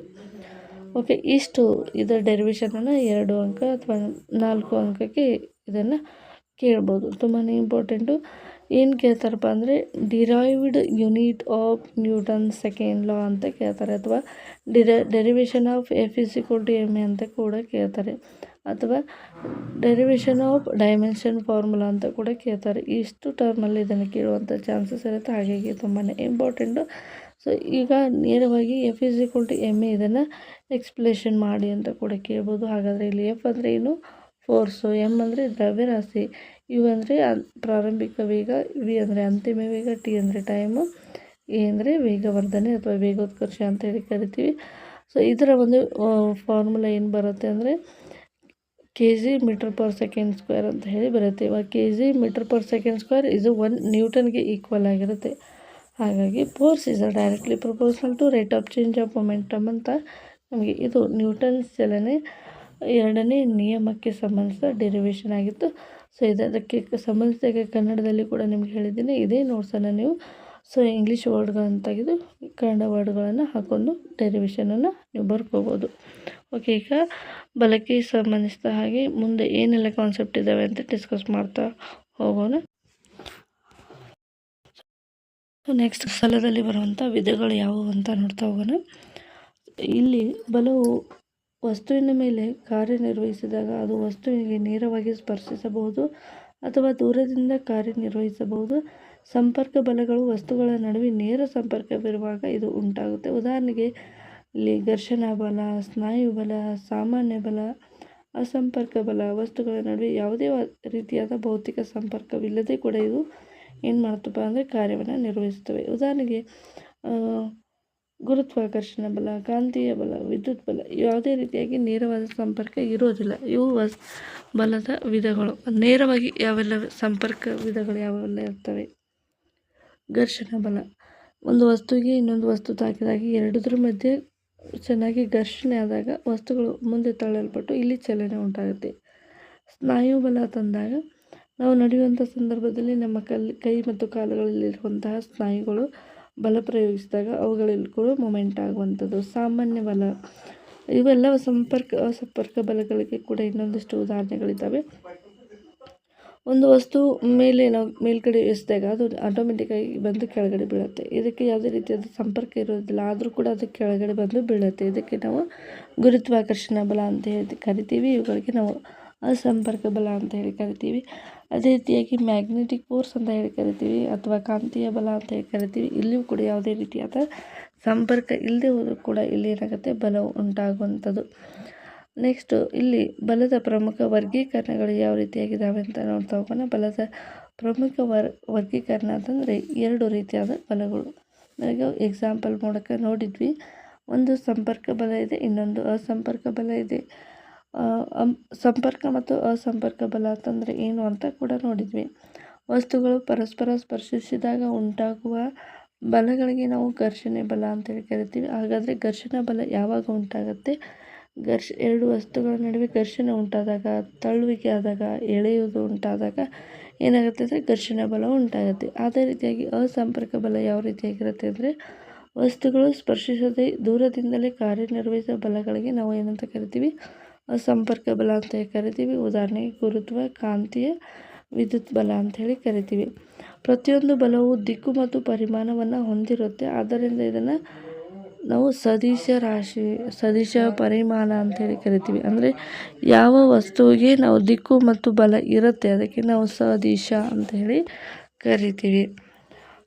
ಇಲ್ಲಿ ಇಷ್ಟು ನಾವು ಬಲದ ವಿಧಗಳನ್ನು ನೋಡಿದ್ವಿ. ಈಗ ಬಲಕ್ಕೆ ಸಂಬಂಧಿಸಿದ ಕೆಲವೊಂದಿಷ್ಟು ಉದಾಹರಣೆಗಳನ್ನು ನೋಡ್ತಾ ಹೋಗೋಣ, ಅಥವಾ ಈ ವಿಧಗಳಿಗೆ ಸಂಬಂಧಿಸಿದ ಹಾಗೆ ನಾವು ಡೀಟೇಲ್ ಆಗಿ ಡಿಸ್ಕಸ್ ಮಾಡ್ತಾ ಹೋಗೋಣ. ಮೊದಲನೇದಾಗಿ ಇಲ್ಲಿ ಬಲವು ಒಂದು ದೈನಂದಿನ ಜೀವನದಲ್ಲಿ ಪ್ರತಿಯೊಂದು ಕ್ರಿಯೆಯಲ್ಲೂ ಕೂಡ ಕಾಣಿಸಿಕೊಳ್ಳುತ್ತದೆ. ಅದನ್ನು ನಾವು ನಡೆಯುವಾಗ ನೋಡ್ಬೋದು, ವಸ್ತುಗಳನ್ನು ಎಳೆಯುವಂಥ ಸಂದರ್ಭದಲ್ಲಿ, ಚೆಂಡನ್ನು ಎಸೆಯುವಂಥ ಸಂದರ್ಭದಲ್ಲಿ ಆಗಿರ್ಬೋದು, ಎಲ್ಲ ಕಡೆ ಕೂಡ ಕಾರ್ಯನಿರ್ವಹಿಸುವಂಥದ್ದು ಬಲ. ಈ ಅಧ್ಯಾಯದಲ್ಲಿ 2 ರೀತಿಯಾದ ಪ್ರಮುಖ ಬಲಗಳಿದ್ದಾವೆ. ಅವುಗಳನ್ನು ನಾವು ಘರ್ಷಣಾ ಬಲ ಮತ್ತು ಗುರುತ್ವ ಬಲ ಅಂತೇಳಿ ಕರಿತೀವಿ. ಘರ್ಷಣಾ ಬಲ ಯಾವಾಗ ಉಂಟಾಗುತ್ತೆ ಅಂತ ನೋಡ್ತಾ ಹೋಗೋಣ. 2 ಮೇಲ್ಮೈಗಳು ಒಂದಕ್ಕೊಂದು ಉಜ್ಜಿದಾಗ ಘರ್ಷಣೆ ಉಂಟಾಗಿ, ಉದಾಹರಣೆಗೆ ನೆಲದ ಮೇಲೆ ನಡೆಯುವಂಥದ್ದು, ನಾವು ಬೈಕ್ ಓಡಿಸುವಂಥದ್ದು, ಕೈಗಳನ್ನು ಉಜ್ಜಿದಾಗ ಅದು ಬೆಚ್ಚಗಾಗುವಂಥದ್ದು. ಘರ್ಷಣೆ ಇಲ್ಲದೆ ಇದು ನಡೀಲಿಕ್ಕೆ ಸಾಧ್ಯ ಇಲ್ಲ. ನೋಡಿ, ಈಗ ಯಾವುದೇ ಒಂದು ಬೈಕ್ ಆಗಿರ್ಬೋದು, ಸೈಕಲ್ ಆಗಿರ್ಬೋದು, ಇದು ಯಾವುದೇ ಒಂದು ರೋಡ್ ಮೇಲೆ ಹೋಗ್ತಾ ಇದೆ ಅಂತ ಅಂದ್ಕೊಂಡಾಗ ಒಂದು ವೀಲ್ಸ್ ಏನಿರ್ತವೆ, ಒಂದು ಚಕ್ರಗಳು, ಗಾಡಿ ಚಕ್ರಗಳು ಒಂದು ರಸ್ತೆಯ ಸಂಪರ್ಕಕ್ಕೆ ಬಂದಾಗ ಅಲ್ಲಿ ಏನಾಗುತ್ತೆ, ಘರ್ಷಣೆ ಉಂಟಾಗಿ ಆ ಒಂದು ಚಕ್ರಗಳನ್ನು ಏನು ಮಾಡ್ತೇವೆ, ಅದು ಮುಂದಕ್ಕೆ ತಳ್ಳಲ್ಪಡುತ್ತೆ. ಆವಾಗ ಘರ್ಷಣೆ ಉಂಟಾಗುತ್ತೆ. ಇದು ಘರ್ಷಣಾ ಬಲ ಅಂತೇಳಿ ಕರಿತೀವಿ. ಈಗ ಗುರುತ್ವ ಬಲ, ಇದು ಒಂದು ಅಸಂಪರ್ಕ ಬಲ ಆಗಿದೆ. ಆವಾಗಲೇ ನೋಡಿದ್ವಿ, ಗುರುತ್ವವು ಅಸಂಪರ್ಕ ಬಲ ಆಗಿದೆ. ಭೂಮಿಯು ಎಲ್ಲ ವಸ್ತುಗಳನ್ನು ತನ್ನ ಕಡೆಗೆ ಆಕರ್ಷಿಸುವಂತೆ ಮಾಡುತ್ತೆ. ಉದಾಹರಣೆಗೆ ಮೇಲೆ ಎಸೆದ ಚೆಂಡು ಕೆಳಗೆ ಬೀಳತಕ್ಕಂಥದ್ದು, ಮರದ ಮೇಲಿಂದ ಹಣ್ಣು ಉದುರತಕ್ಕಂಥದ್ದು, ನೀರು ಕೆಳಗಡೆ ಹರಿಯತಕ್ಕಂಥದ್ದು, ಇದೆಲ್ಲವೂ ಕೂಡ ಯಾವುದೇ ರೀತಿ ಸಂಪರ್ಕ ಇಲ್ಲದೆ ಮೇಲಿಂದ ವಸ್ತು ಕೆಳಗೆ ಹರಿಯತಕ್ಕಂಥದ್ದು. ಇದಕ್ಕೆ ಅಸಂಪರ್ಕ ಬಲ, ಇದಕ್ಕೆ ನಾವು ಗುರುತ್ವಾಕರ್ಷಣೆ ಬಲ ಅಂತ ಹೇಳಿ ಕರಿತೀವಿ. ಭೂಮಿಯ ಒಂದು ಗುರುತ್ವಾಕರ್ಷಣೆ ಬಲ ಎಷ್ಟಿದೆ ಅಂತಂದಾಗ G = 9.8 m/s² ಆಗಿದೆ ಅಂತ ನಾವಿಲ್ಲಿ ಹೇಳ್ಬೋದು. ಹಾಗಾದರೆ ಈ ಒಂದು ಅಧ್ಯಾಯದಲ್ಲಿ ಬಲ ಮತ್ತು ಬಲದ ನಿಯಮಗಳನ್ನು ನಾವು ಅಧ್ಯಯನ ಮಾಡೋದು ಯಾಕೆ ಇಂಪಾರ್ಟೆಂಟು, ನಮ್ಮ ಡೇ ಲೈಫಲ್ಲಿ ಯಾಕೆ ಇದು ಯೂಸ್ ಆಗುತ್ತೆ, ಇದರ ಇಂಪಾರ್ಟೆನ್ಸ್ ಏನು ಅಂತ ನೋಡ್ತಾ ಹೋಗೋಣ. ಬಲ ಮತ್ತು ಚಲನೆ ನಿಯಮಗಳನ್ನು ಭೌತಶಾಸ್ತ್ರದ ಮೂಲಭೂತ ಪರಿಕಲ್ಪನೆ ಅಂತ ಹೇಳಿ ಕರಿತೀವಿ ನಾವು. ಇದನ್ನು ತಿಳ್ಕೊಳ್ದೆ ಹೋದರೆ ಯಾವುದೇ ರೀತಿಯಾದ ಚಲನೆ ಮತ್ತು ಬಲಕ್ಕೆ ಸಂಬಂಧಿಸಿದ ಕಾನ್ಸೆಪ್ಟ್ಗಳು ಕ್ಲಿಯರ್ ಆಗೋದಿಲ್ಲ. ಹಾಗಾಗಿ ನ್ಯೂಟನ್ನ 3 ನಿಯಮಗಳು ಇಲ್ಲಿ ಇಂಪಾರ್ಟೆಂಟ್ ಆಗುತ್ತೆ. ವಸ್ತುವಿನ ಚಲನೆಯನ್ನು ಅರ್ಥ ಮಾಡ್ಕೊಳ್ಬೇಕಾಗುತ್ತೆ. ಇದಕ್ಕೆ ಸಹಾಯವನ್ನು ಮಾಡುತ್ತೆ. ಜಡತ್ವವಾಗಿರ್ಬೋದು ಅಥವಾ ವೇಗೋತ್ಕರ್ಷ ಆಗಿರ್ಬೋದು, ಕ್ರಿಯೆ ಮತ್ತು ಪ್ರತಿಕ್ರಿಯೆ ನಿಯಮಗಳಾಗಿರ್ಬೋದು, ಎಲ್ಲವೂ ಕೂಡ ದೈನಂದಿನ ಜೀವನದಲ್ಲಿ ತುಂಬಾ ಅಪ್ಲೈ ಆಗುವಂಥದ್ದು. ಹಾಗಾಗಿ ಈ ನಿಯಮಗಳ ಜ್ಞಾನವು ವಾಹನಗಳ ವಿನ್ಯಾಸಕ್ಕೆ ಬೇಕಾಗುತ್ತೆ. ಅಂದರೆ ಯಾವ ರೀತಿಯಾಗಿ ವಾಹನಗಳು, ಸೈಕಲ್ ಆಗಿರ್ಬೋದು, ಬೈಕ್ ಆಗಿರ್ಬೋದು, ಕಾರ್ ಆಗಿರ್ಬೋದು, ಇವೆಲ್ಲವೂ ಕೂಡ ನಾವು ಡಿಸೈನ್ ಮಾಡಬೇಕಪ್ಪ ಅಂದರೆ ನ್ಯೂಟನ್ ಚಲನೆಯ 3 ನಿಯಮಗಳು ಇಂಪಾರ್ಟೆಂಟ್ ಆಗುತ್ತೆ. ಯಾವುದೇ ಒಂದು ಆಟವನ್ನು ಆಡಬೇಕಾದ್ರೂ ಕೂಡ ಇಲ್ಲಿ ನಾವು ನ್ಯೂಟನ್ ಚಲನೆಯ ನಿಯಮಗಳನ್ನೇ ಅಪ್ಲೈ ಮಾಡ್ತೀವಿ. ಅದೇ ರೀತಿಯಾಗಿ ಬಾಹ್ಯಾಕಾಶದ ಅನ್ವೇಷಣೆಗೆ ನ್ಯೂಟನ್ಸ್ ಲಾ ಅಪ್ಲೈ ಆಗುತ್ತೆ. ಇಂಜಿನಿಯರಿಂಗಲ್ಲಿ ಕೂಡ ಇದು ಇಂಪಾರ್ಟೆಂಟ್ ಆಗಿರುತ್ತೆ. ಹಾಗಾಗಿ ಬಲದ ಒಂದು ಪರಿಕಲ್ಪನೆಯನ್ನು ನಾವು ತಿಳ್ಕೋದು ತುಂಬಾ ಇಂಪಾರ್ಟೆಂಟ್ ಆಗಿರುತ್ತೆ. ಇದು 9ನೇ ತರಗತಿಯಲ್ಲಿ ಬರುವಂಥ ಒಂದು ಬೇಸಿಕ್ ಆಗಿರುವಂಥ ನ್ಯೂಟನ್ ಚಲನೆ 3 ನಿಯಮಗಳನ್ನು ನಾವು ತಿಳ್ಕೊಂಡ್ವಿ. ಸೊ ಈ ಒಂದು ಚಾಪ್ಟರ್ಗೆ ಸಂಬಂಧಿಸಿದಾಗಿ ಇನ್ನೊಂದಿಷ್ಟು ಕಾನ್ಸೆಪ್ಟ್ ಇದ್ದಾವೆ, ಅವುಗಳನ್ನು ಕೂಡ ನಾವು ಡೀಟೇಲಾಗಿ ಡಿಸ್ಕಸ್ ಮಾಡ್ತಾ ಹೋಗೋಣ. ಎರಡನೇ ನಿಯಮದ ಬಗ್ಗೆ ಈ ಒಂದು ಕ್ಲಾಸ್ನಲ್ಲಿ ನೋಡಿದ್ವಿ. ಹಾಗಾದರೆ ಈಗ ನಾವು ನ್ಯೂಟನ್ ಚಲನೆ 2ನೇ ನಿಯಮಕ್ಕೆ ಸಂಬಂಧಿಸಿದಾಗೆ ಸಮಸ್ಯಾತ್ಮಕ ಪ್ರಶ್ನೆಗಳು ಯಾವ ರೀತಿಯಾಗಿ ಬರ್ತವೆ ಅಂತ ನೋಡ್ತಾ ಹೋಗೋಣ. ಮೊದಲನೇ ಪ್ರಶ್ನೆ ಈ ರೀತಿಯಾಗಿದೆ. 5 kg block is pushed with the force of 20 newton. What is the acceleration? ಅಂದರೆ ಒಂದು 5 kg ಇರುವಂಥ ಒಂದು ಬ್ಲಾಕನ್ನು 20 ನ್ಯೂಟನ್ ಫೋರ್ಸ್ ಅಪ್ಲೈ ಮಾಡಿ ಪುಷ್ ಮಾಡಿದಾಗ ಅದರ ಎಕ್ಸಲರೇಷನ್ ಏನಾಗಿರುತ್ತೆ ಅಂತಕ್ಕಂಥದ್ದು ಪ್ರಶ್ನೆ ಇದೆ. ಸೊ ಸೊಲ್ಯೂಷನ್ ಈ ರೀತಿಯಾಗಿದೆ. 5 kg ಬ್ಲಾಕ್ ಇದೆ, ಅದಕ್ಕೆ 20 ನ್ಯೂಟನ್ ಅಂತಕ್ಕಂಥ ಎನರ್ಜಿ ಫೋರ್ಸನ್ನು ಅಪ್ಲೈ ಮಾಡ್ತಾ ಇದ್ದಾರೆ. ಇಲ್ಲಿ ನಾವು ಯೂಸ್ ಮಾಡಬೇಕಾಗಿರೋದು ನ್ಯೂಟನ್ ಸೆಕೆಂಡ್ ಲಾ. ಅಂದರೆ ಫೋರ್ಸ್ ಕೊಟ್ಟಿದ್ದಾರೆ, ಮಾಸ್ ಕೊಟ್ಟಿದ್ದಾರೆ, ಹಾಗಾದರೆ ನಾವು ಕಂಡುಹಿಡಬೇಕಾಗಿರೋದೇನು? ಎಕ್ಸಲರೇಷನ್. ಹಾಗಾಗಿ ನ್ಯೂಟನ್ಸ್ನ ಸೆಕೆಂಡ್ ಲಾ ಏನು ಹೇಳುತ್ತೆ? F = ma. F = ma ತಂದಾಗ ಈ ಒಂದು ಫಾರ್ಮುಲಾದಲ್ಲಿ ಎಕ್ಸಲರೇಷನನ್ನು ಕ್ಯಾಲ್ಕುಲೇಟ್ ಮಾಡಬೇಕಾದ್ರೆ ನಾವು ಈ ಫಾರ್ಮುಲಾವನ್ನು ಸ್ವಲ್ಪ ಮಾಡಿಫಿಕೇಷನ್ ಮಾಡಬೇಕು. A = F/m. F ಅಂದರೆ 20 ನ್ಯೂಟನ್, ಮಾಸ್ ಅಂದರೆ 5 kg. ಎರಡನ್ನೂ ಕೂಡ ನಾವು ಕ್ಯಾನ್ಸಲೇಷನ್ ಮಾಡಿದಾಗ ಎಕ್ಸಲರೇಷನ್ ಏನು ಬರುತ್ತೆ ಅಂದರೆ 4 ಮೀಟರ್ ಸೆಕೆಂಡ್ ಸ್ಕ್ವೇರ್. ಆನ್ಸರ್ ಏನು ಬರುತ್ತೆ? Acceleration is 4 metre square is to right. It means ಆ ಒಂದು ವೇಗೋತ್ಕರ್ಷ ಏನಾಗಿರುತ್ತೆ? 4 ಮೀಟರ್ ಪರ್ ಸೆಕೆಂಡ್ ಸ್ಕ್ವೇರ್ ಆಗಿರುತ್ತೆ. ಪ್ರಶ್ನೆ ಈ ರೀತಿಯಾಗಿದೆ. 10 kg object accelerates at 2.5 metre per second square. What is the force of acting on it? ಅಂದರೆ ಇಲ್ಲಿ ಏನು ಕೇಳ್ತಾ ಇದ್ದಾರೆ? ಸೊ ಮಾಸನ್ನು ಕೊಟ್ಟಿದ್ದಾರೆ 10 kg ಅಂತ, ಎಕ್ಸಲರೇಷನ್ ಕೊಟ್ಟಿದ್ದಾರೆ, ಹಾಗಾದರೆ ಫೋರ್ಸ್ ಎಷ್ಟು ಅಪ್ಲೈ ಆಗುತ್ತೆ ಅಂತ ಕೇಳ್ತಾ ಇದೆ. ಸೊ ಡೈರೆಕ್ಟಾಗಿ ಫಾರ್ಮುಲಾ ಅಪ್ಲೈ ಮಾಡೋಣ. F = ma. ಮಾಸ್ ಕೊಟ್ಟಿದ್ದಾರೆ 10 kg, ಎಕ್ಸಲರೇಷನ್ 2.5, ಎರಡನ್ನು ಕೂಡ ಮಲ್ಟಿಪ್ಲಿಕೇಶನ್ ಮಾಡಿದರೆ ನಮಗೆ ಸಿಗುತ್ತೆ 25 ನ್ಯೂಟನ್ ಅಂತಕ್ಕಂಥದ್ದು ಆನ್ಸರ್ ಸಿಗುತ್ತೆ. ಹಾಗಾದರೆ ಸರಿಯಾದ ಉತ್ತರ the force is acting on object is 25 newton is to right. ಅಂದರೆ ಎಷ್ಟು? 25 ನ್ಯೂಟನ್ ಫೋರ್ಸ್ ಅಪ್ಲೈ ಆಗ್ತಾಯಿದೆ. ಮೂರನೇ ಪ್ರಶ್ನೆ. 50 kg box is pulled to right with a force of 40 newton and to left with a force of 10 newton. What is the acceleration of the box? ಅಂದರೆ ಏನು ಕೇಳ್ತಾ ಇದ್ದಾರೆ ಇಲ್ಲಿ? 15 ಒಂದು ಬಾಕ್ಸ್ ಇದೆ, ಆ ಒಂದು ಪ್ರಶ್ನೆ ಈ ರೀತಿಯಾಗಿದೆ. ಇಲ್ಲಿ 15 kg of box is pulled to right with a force of 40 Newton and to the left with a force of 10 Newton. What is the acceleration of the box? ಅಂದರೆ 15 kg ಒಂದು ಬಾಕ್ಸ್ ಇದೆ, ಈ ಬಾಕ್ಸಲ್ಲಿ ರೈಟ್ಗೆ ಏನು ಮಾಡ್ತಾ ಇದ್ದಾರೆ? 40 ನ್ಯೂಟನ್ ಅಪ್ಲೈ ಮಾಡ್ತಾ ಇದ್ದಾರೆ, ಲೆಫ್ಟ್ಗೆ ಏನು ಮಾಡ್ತಿದ್ದಾರೆ? 10 ನ್ಯೂಟನ್ ಅಪ್ಲೈ ಮಾಡ್ತಾ ಇದ್ದಾರೆ. ಹಾಗೆ ಎರಡು ಕಡೆಗೆ ಫೋರ್ಸ್ ಅಪ್ಲೈ ಆಗ್ತದೆ. ಹಾಗಿದ್ರೆ ಇದರ ಒಂದು ಎಕ್ಸಲರೇಷನ್ ಏನಂತ ಕೇಳ್ತಾ ಇದ್ದಾರೆ. What is the acceleration of the box? ಈಗ ನ್ಯೂಟನ್ ಅಂತಂದರೆ ಏನು ಮಾಡಬೇಕಪ್ಪ ಅಂದರೆ, ಈಗ 40 kg ಈ ಕಡೆ ಇದೆ, 10 kg ಈ ಕಡೆ ಇದೆ, ಅಂದರೆ 40 - 10 ಮಾಡಬೇಕು. ಯಾಕೆ 10 ಮಾಡಬೇಕಪ್ಪ ಅಂದರೆ, ಈಗ ಫೋರ್ಸ್ ಯಾವ ಕಡೆ ಜಾಸ್ತಿ ಇದೆ ಅಂದರೆ ರೈಟ್ ಸೈಡ್ಗೆ ಜಾಸ್ತಿ ಇದೆ. ಯಾಕಂದರೆ 40 ನ್ಯೂಟನ್ ಇದೆ ಅಂದರೆ ರೈಟ್ ಸೈಡ್ಗೆ ಜಾಸ್ತಿ ಇರುತ್ತೆ. ಹಾಗಾಗಿ ಲೆಫ್ಟ್ ಸೈಡ್ಗೆ ಏನಾಗುತ್ತೆ? ಕಡಿಮೆ ಫೋರ್ಸ್ ಇರೋದ್ರಿಂದ ಅದನ್ನು ಮೈನಸ್ ಮಾಡಬೇಕು. 40 - 10 ತಂದಾಗ 30 ನ್ಯೂಟನ್ ಬರುತ್ತೆ. ಸೊ ಫೋರ್ಸ್ ಅಂದರೆ ಯಾವ ಕಡೆ ಫೋರ್ಸ್ ಜಾಸ್ತಿ ಇರುತ್ತೆ ಆ ಕಡೆನೇ ಇದು ಬಾಕ್ಸ್ ಮೂಮೆಂಟ್ ಆಗೋದ್ರಿಂದ ನಾವು ರೈಟ್ ಸೈಡ್ಗೆ ಅಂತ ಕನ್ಸಿಡರ್ ಮಾಡಬೇಕು. ಹಾಗಾಗಿ F = ma, A = F/m. 30 newton divided by 50 kg ಅಂತಂದ ಎರಡನ್ನೂ ಕೂಡ ಡಿವೈಡ್ ಮಾಡಿದಾಗ acceleration 2 metre per second square ಅಂತಕ್ಕಂಥದ್ದು ನಮಗೆ ಕರೆಕ್ಟಾಗಿರುವಂಥ ಆನ್ಸರ್ ಬರುತ್ತೆ. ಓಕೆ, ಎಕ್ಸಲರೇಷನ್ ಆದರೂ ಕೇಳ್ತಾರೆ, ಅಥವಾ ಮಾಸ್ ಆದರೂ ಕೇಳ್ತಾರೆ, ಅಥವಾ ಫೋರ್ಸ್ ಆದರೂ ಕೇಳ್ತಾರೆ. ಈ ರೀತಿಯಾಗಿ ಟ್ವಿಸ್ಟೆಡ್ ಕ್ವಶನ್ ಏನಪ್ಪ ಅಂತಂದರೆ ರೈಟ್ ಟು ಲೆಫ್ಟ್ಗೆ ಎರಡು ಕಡೆಗೂ ಫೋರ್ಸ್ ಅಪ್ಲೈ ಮಾಡಿದಾಗ ಯಾವ ರೀತಿಯಾಗಿ ಎಕ್ಸಲರೇಷನನ್ನು ಕಂಡುಹಿಡ್ಕೋಬೇಕು ಅನ್ನುವಂಥದ್ದು ನ್ಯೂಮೆರಿಕಲ್ ಕ್ವಶನ್ಸ್ಗಳನ್ನು ಸುಮಾರು ಸಾರಿ ಕಾಂಪಿಟೇಟಿವ್ ಎಕ್ಸಾಮಲ್ಲಿ ಕೇಳ್ತಾರೆ, ಕೂಡ ಆ್ಯನ್ಯುವಲ್ ಎಕ್ಸಾಮ್ನಲ್ಲಿ ಕೂಡ ಕೇಳುವಂಥದ್ದು. ಹಾಗಾಗಿ ಈ ರೀತಿಯಾದ ನ್ಯೂಮೆರಿಕಲ್ ಪ್ರಾಬ್ಲಮ್ಸ್ಗಳನ್ನು ನಾವು ತಿಳ್ಕೋದು ತುಂಬಾ ಇಂಪಾರ್ಟೆಂಟ್. ಸೊ ಈಗ ನೆಕ್ಸ್ಟ್ ಕಾನ್ಸೆಪ್ಟ್ ಏನಿದೆ ಅಂತ ನೋಡ್ತಾ ಹೋಗೋಣ. ನೆಕ್ಸ್ಟ್ ಕಾನ್ಸೆಪ್ಟ್ ಏನಪ್ಪ ಅಂದರೆ ಜಡತ್ವ ಮತ್ತು ದ್ರವ್ಯರಾಶಿ ಎರಡರ ನಡುವೆ ಇರತಕ್ಕಂಥ ರಿಲೇಷನ್ ಏನು ಅಂತ ನೋಡ್ತಾ ಹೋಗೋಣ. ಜಡತ್ವ ಮತ್ತು ದ್ರವ್ಯರಾಶಿ, ಮಾಸ್ ಆ್ಯಂಡ್ ಎನರ್ಜಿ ಯಾವ ರೀತಿಯಾಗಿ ಡಿಪೆಂಡ್ ಆಗಿವೆ ಅಂತ ನೋಡ್ತಾ ಹೋಗೋಣ. ಮೊದಲನೇದಾಗಿ ಜಡತ್ವ ಅಂದರೆ ಏನಂತ ತಿಳ್ಕೊಳ್ಳೋಣ.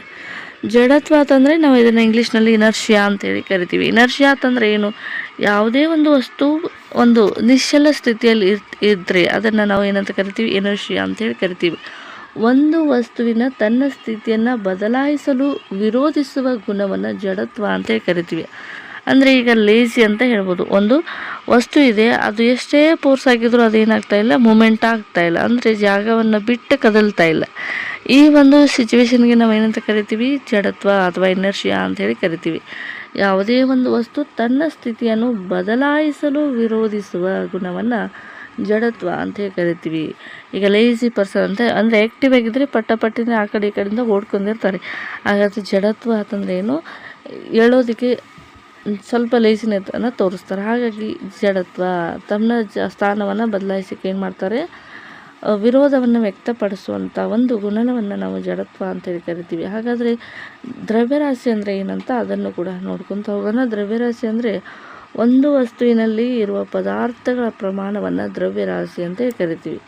ಈಗ ಒಂದು 10 kg ಶುಗರ್ ಇದೆ ಅಥವಾ ಒಂದು 5 kg ಅದು ಏನೋ ಇದೆ, ಯಾವುದೋ ಒಂದು ವಸ್ತುವನ್ನು ನಾವು ಗ್ರಾಮಲ್ಲಿ ಅಥವಾ ಕೆ ಜಿಯಲ್ಲಿ, ಮಿಲಿಮೀಟ್ರಲ್ಲಿ, ಲೀಟ್ರಲ್ಲಿ ಮೆಜರ್ಮೆಂಟ್ ಮಾಡ್ತೀವಲ್ಲ, ಒಂದು ಎಷ್ಟು ಪ್ರಮಾಣ ಇದೆ? 2 kg ಇದೆಯಾ, 3 kg ಇದೆಯಾ, 1 ಲೀಟರ್ ಇದೆಯಾ, ಗ್ರಾಮ್ಸ್ ಇದೆಯಾ? ಇದು ಪ್ರಮಾಣವನ್ನು ನಾವು ಏನು ಅಳಿತೀವಿ, ಈ ಒಂದು ಪ್ರಮಾಣಕ್ಕೆ ನಾವು ಏನಂತ ಕರಿತೀವಿ? ದ್ರವ್ಯರಾಶಿ ಅಂತ ಹೇಳಿ ಕರಿತೀವಿ. ಹಾಗಾದರೆ ನಮಗೆ ಜಡತ್ವ ಅಂದರೆ ಗೊತ್ತಾಯಿತು, ದ್ರವ್ಯರಾಶಿ ಅಂದರೆ ಕೂಡ ಗೊತ್ತಾಯಿತು. ಇವೆರಡರ ನಡುವೆ ಇರುವಂಥ ರಿಲೇಷನ್ ಏನು? ಇವೆರಡರಲ್ಲಿ ಯಾವ ರೀತಿಯಾಗಿ ರಿಲೇಷನ್ ಇದೆ ಅಂತ ನೋಡ್ತಾ ಹೋಗೋಣ. ಮೊದಲನೇದಾಗಿ ಒಂದು ವಸ್ತುವಿನ ದ್ರವ್ಯರಾಶಿ ಹೆಚ್ಚು ಇದ್ದರೆ ಜಡತ್ವ ಕೂಡ ಏನಾಗಿರುತ್ತೆ? ಹೆಚ್ಚಾಗಿರುತ್ತೆ.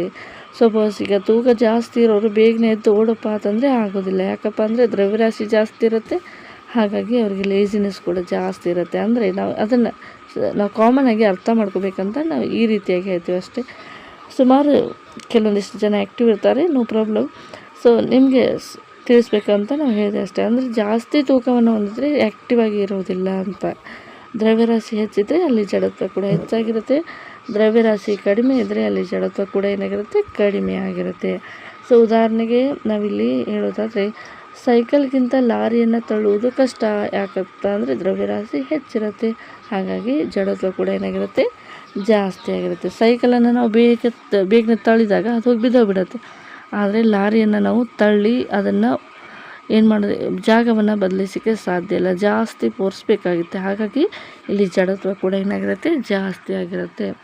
ಹಾಗಾದರೆ ನಾವಿಲ್ಲಿ ಮುಖ್ಯವಾಗಿ ನೆನ್ಪಿಟ್ಕೋಬೇಕಿರುವಂಥ ಅಂಶ ಏನು ಅಂತ ನೋಡ್ತಾ ಹೋದಾಗ, ಜಡತ್ವವು ದ್ರವ್ಯರಾಶಿಗೆ ನೇರ ಅನುಪಾತದಲ್ಲಿರುತ್ತೆ. ಅಂದರೆ ಎಲ್ಲಿ ಜಡತ್ವ ಹೆಚ್ಚಿರುತ್ತೆ ಅಲ್ಲಿ ಮಾಸ್ ಹೆಚ್ಚಿರುತ್ತೆ, ಎಲ್ಲಿ ಜಡತ್ವ ಕಡಿಮೆ ಇರುತ್ತೆ ಅಲ್ಲಿ ಮಾಸ್ ಕಡಿಮೆ ಇರುತ್ತೆ. Inertia is directly proportional to mass. I is equal to I directly proportional to m. I is equal to k into m. I ಅಂದರೆ ಜಡತ್ವ, m ಅಂದರೆ ದ್ರವ್ಯರಾಶಿ, k ಅಂದರೆ ಇದು ಸ್ಥಿರಾಂಕ. ಹಾಗಾದರೆ ಇದನ್ನು ಒಂದೇ ಒಂದು ಲೈನಲ್ಲಿ, ಒಂದೇ ಒಂದು ಕಾನ್ಸೆಪ್ಟಲ್ಲಿ ನಾವು ಇದನ್ನು ಹೇಳೋದಾದರೆ, ಒಂದು ವಸ್ತುವಿನ ದ್ರವ್ಯರಾಶಿ ಹೆಚ್ಚಾದಂತೆ ಅದರ ಜಡತ್ವ ಕೂಡ ಹೆಚ್ಚಾಗುತ್ತೆ. ಇದು ಜಡತ್ವ ಮತ್ತು ದ್ರವ್ಯರಾಶಿ ಎರಡರಲ್ಲೂ ಇರುವಂಥ ಒಂದು ವಿಶೇಷ ರಿಲೇಷನ್ ಅಂತ ನಾವು ಹೇಳ್ಬೋದು. ತೂಕ ಜಾಸ್ತಿ ಇದೆ ಜಡತ್ವ ಅಂದರೆ ಏನು? ಯಾವುದೇ ಒಂದು ವಸ್ತು ಜಾಗವನ್ನು ಬದಲಾಯಿಸಲು ವಿರೋಧವನ್ನು ವ್ಯಕ್ತಪಡಿಸ್ತದೆ, ಅದಕ್ಕೆ ಜಡತ್ವ ಅಂತೇಳಿ ಕರಿತೀವಿ. I is directly proportional to m. ಇಷ್ಟನ್ನು ನೀವು ಅರ್ಥ ಮಾಡ್ಕೊಂಡಿರಬೇಕು. ಈಗ ನೆಕ್ಸ್ಟ್ ಕಾನ್ಸೆಪ್ಟ್ ಏನಿದೆ ಅಂತ ನೋಡ್ತಾ ಹೋಗೋಣ. ಈಗ ನೆಕ್ಸ್ಟ್ ಕಾನ್ಸೆಪ್ಟ್ ಇರ್ತಕ್ಕಂಥದ್ದು ನ್ಯೂಟನ್ ಚಲನೆಯ ಮೂರನೇ ನಿಯಮ. ನ್ಯೂಟನ್ ಚಲನೆಯ ಮೂರನೇ ನಿಯಮ ಏನು ಹೇಳುತ್ತೆ ಅಂತ ನೋಡ್ತಾ ಹೋಗೋಣ. ಈಗ ನಿಮಗೆ ಸುಮಾರು ಎಕ್ಸಾಂಪಲನ್ನು ನೋಡೋದಾದರೆ, ನೀವೊಂದು ಬಾಲನ್ನು ಗೋಡೆಗೆ ಎಸಿತೀರಾ, ಅಷ್ಟೇ ವೇಗದಲ್ಲಿ ಏನು ಬರುತ್ತೆ? ಬಾಲ್ ಹಿಂದ್ಗಡೆಗೆ ಬರುತ್ತೆ, ನಿಮ್ಮ ಕಡೆಗೆ ಬರುತ್ತೆ. ಇದಕ್ಕೆ ಅಥವಾ ಒಂದು ರಬ್ಬರನ್ನು ಜೋರಾಗಿ ಎಳೆದಾಗ ಅಷ್ಟೇ ಫೋರ್ಸಾಗಿ ಕೂಡ ಅದು ಏನು ಬರುತ್ತೆ? ವಾಪಸ್ಸಾಗಿ ಬರುತ್ತೆ. ಅಥವಾ ಒಂದು ಪ್ಲಾಸ್ಟಿಕ್ ರಬ್ಬರ್ ಬಾಲನ್ನು ನಾವು ಜೋರಾಗಿ ಪ್ರೆಸ್ ಮಾಡಿದಾಗ ಅದು ಜೋರಾಗಿ ಆಟೋಮೆಟಿಕ್ಕಾಗಿ ಓಪನ್ ಆಗುವಂಥದ್ದು. ಅಂದರೆ ನಾವು ಎಷ್ಟು ಫೋರ್ಸನ್ನು ಅಪ್ಲೈ ಮಾಡಿರ್ತೀವಿ ಅಷ್ಟೇ ಫೋರ್ಸಿಂದ ಅದು ವಾಪಸ್ ವಿರುದ್ಧ ದಿಕ್ಕಿನಲ್ಲಿ ಬರೋದಕ್ಕೆ ನಾವು ನೋಡ್ತೀವಿ. ಬಾಲನ್ನು ಎಸೆದಾಗ ನಾವು ಯಾವ ದಿಕ್ಕಿಗೆ ಬಾಲನ್ನು ಎಸೆದಿರ್ತೀವಿ ಅದರ ವಿರುದ್ಧ ದಿಕ್ಕಿಗೆ ಬಾಲ್ ಕೂಡ ವಾಪಸ್ ಬರ್ತಕ್ಕಂಥದ್ದನ್ನು ನಾವು ಗಮನಿಸಿರ್ತೀವಿ. ಈ ಒಂದು ಎಕ್ಸಾಂಪಲ್ಗಳನ್ನು ಇಟ್ಕೊಂಡು ನಾವು ಏನು ಮಾಡ್ಬೋದಪ್ಪ ಅಂದರೆ ಈ ನ್ಯೂಟನ್ ಚಲನೆ ಮೂರನೇ ನಿಯಮವನ್ನು ತಿಳ್ಕೊಬೋದು. ಏನಪ್ಪ ನಿಯಮ? ಪ್ರತಿಕ್ರಿಯೆಗೆ ಸಮನಾದ ಮತ್ತು ವಿರುದ್ಧ ದಿಕ್ಕಿನ ಪ್ರತಿಕ್ರಿಯೆ ಇರುತ್ತದೆ. ಯಾವುದೇ ಒಂದು ಕ್ರಿಯೆಗೆ ಸಮನಾದ ಮತ್ತು ವಿರುದ್ಧವಾದ ಪ್ರತಿಕ್ರಿಯೆ ಇರುತ್ತೆ. ಅಂದರೆ ಯಾವುದೇ ಒಂದು, ಈಗ ಬಾಲನ್ನು ನಾವು ಒಂದು ಗೋಡೆಗೆ ಎಸೆದ್ವಿ, ಇದು ಕ್ರಿಯೆ. ಆ ಒಂದು ಬಾಲು ವಾಪಸ್ ಬಂದು ನಮಗೆ ರೀಚ್ ಆಯಿತು, ಅದಕ್ಕೆ ನಾವು ಪ್ರತಿಕ್ರಿಯೆ ಅಂತ ಹೇಳಿ ಕರಿತೀವಿ. ಅಂದರೆ ಒಂದು ವಸ್ತು ಮತ್ತೊಂದು ವಸ್ತುವಿನ ಮೇಲೆ ಬಲ ಪ್ರಯೋಗಿಸಿದಾಗ ಎರಡನೇ ವಸ್ತು ಮೊದಲನೇ ವಸ್ತುವಿನ ಮೇಲೆ ಅಷ್ಟೇ ಪ್ರಮಾಣದ ವಿರುದ್ಧ ದಿಕ್ಕಿನಲ್ಲಿ ಬಲವನ್ನು ಪ್ರಯೋಗಿಸುತ್ತೆ. ಇದಕ್ಕೆ ನಾವು ನ್ಯೂಟನ್ ಚಲನೆಯ ಮೂರನೆಯ ನಿಯಮ ಅಂತ ಹೇಳಿ ಕರಿತೀವಿ. F = BA. ಅಂದರೆ ಫೋರ್ಸು ಎ ಮತ್ತು ಬಿ ಮೇಲೆ ಫೋರ್ಸನ್ನು ಅಪ್ಲೈ ಮಾಡಿದಾಗ ಮೈನಸ್ ಯಾಕೆ ತೊಗೊಂಡಿಪ್ಪ ಅಂದರೆ ಇದು ವಿರುದ್ಧ ದಿಕ್ಕಿನಲ್ಲಿ ವಸ್ತು ಚಲಿಸೋದ್ರಿಂದ ಅದನ್ನು ಮೈನಸ್ ಅಂತ ತೊಗೋತೀವಿ. ಇಲ್ಲಿ ಎರಡೂ ಕಡೆಗೂ ಫೋರ್ಸ್ ಏನಾಗಿರುತ್ತೆ? ಈಕ್ವಲ್ ಆಗಿರುತ್ತೆ. ಇದು ನ್ಯೂಟನ್ ಚಲನೆಯ ಮೂರನೇ ನಿಯಮ ಅಂತ ಹೇಳ್ತೀವಿ. ಇಲ್ಲಿ ಎ ಅಂದರೆ ಏನಪ್ಪ ಅಂದರೆ ಫೋರ್ಸು ಎ ವಸ್ತು ಬಿ ವಸ್ತುವಿನ ಮೇಲೆ ಬಲ ಪ್ರಯೋಗ ಆಗುತ್ತೆ. ಫೋರ್ಸ್ ಬಿ ಅಂತಂದರೆ ಬಿ ವಸ್ತು ಎ ವಸ್ತುವಿನ ಮೇಲೆ ಬಲ ಪ್ರಯೋಗ ಆಗುವಂಥದ್ದು.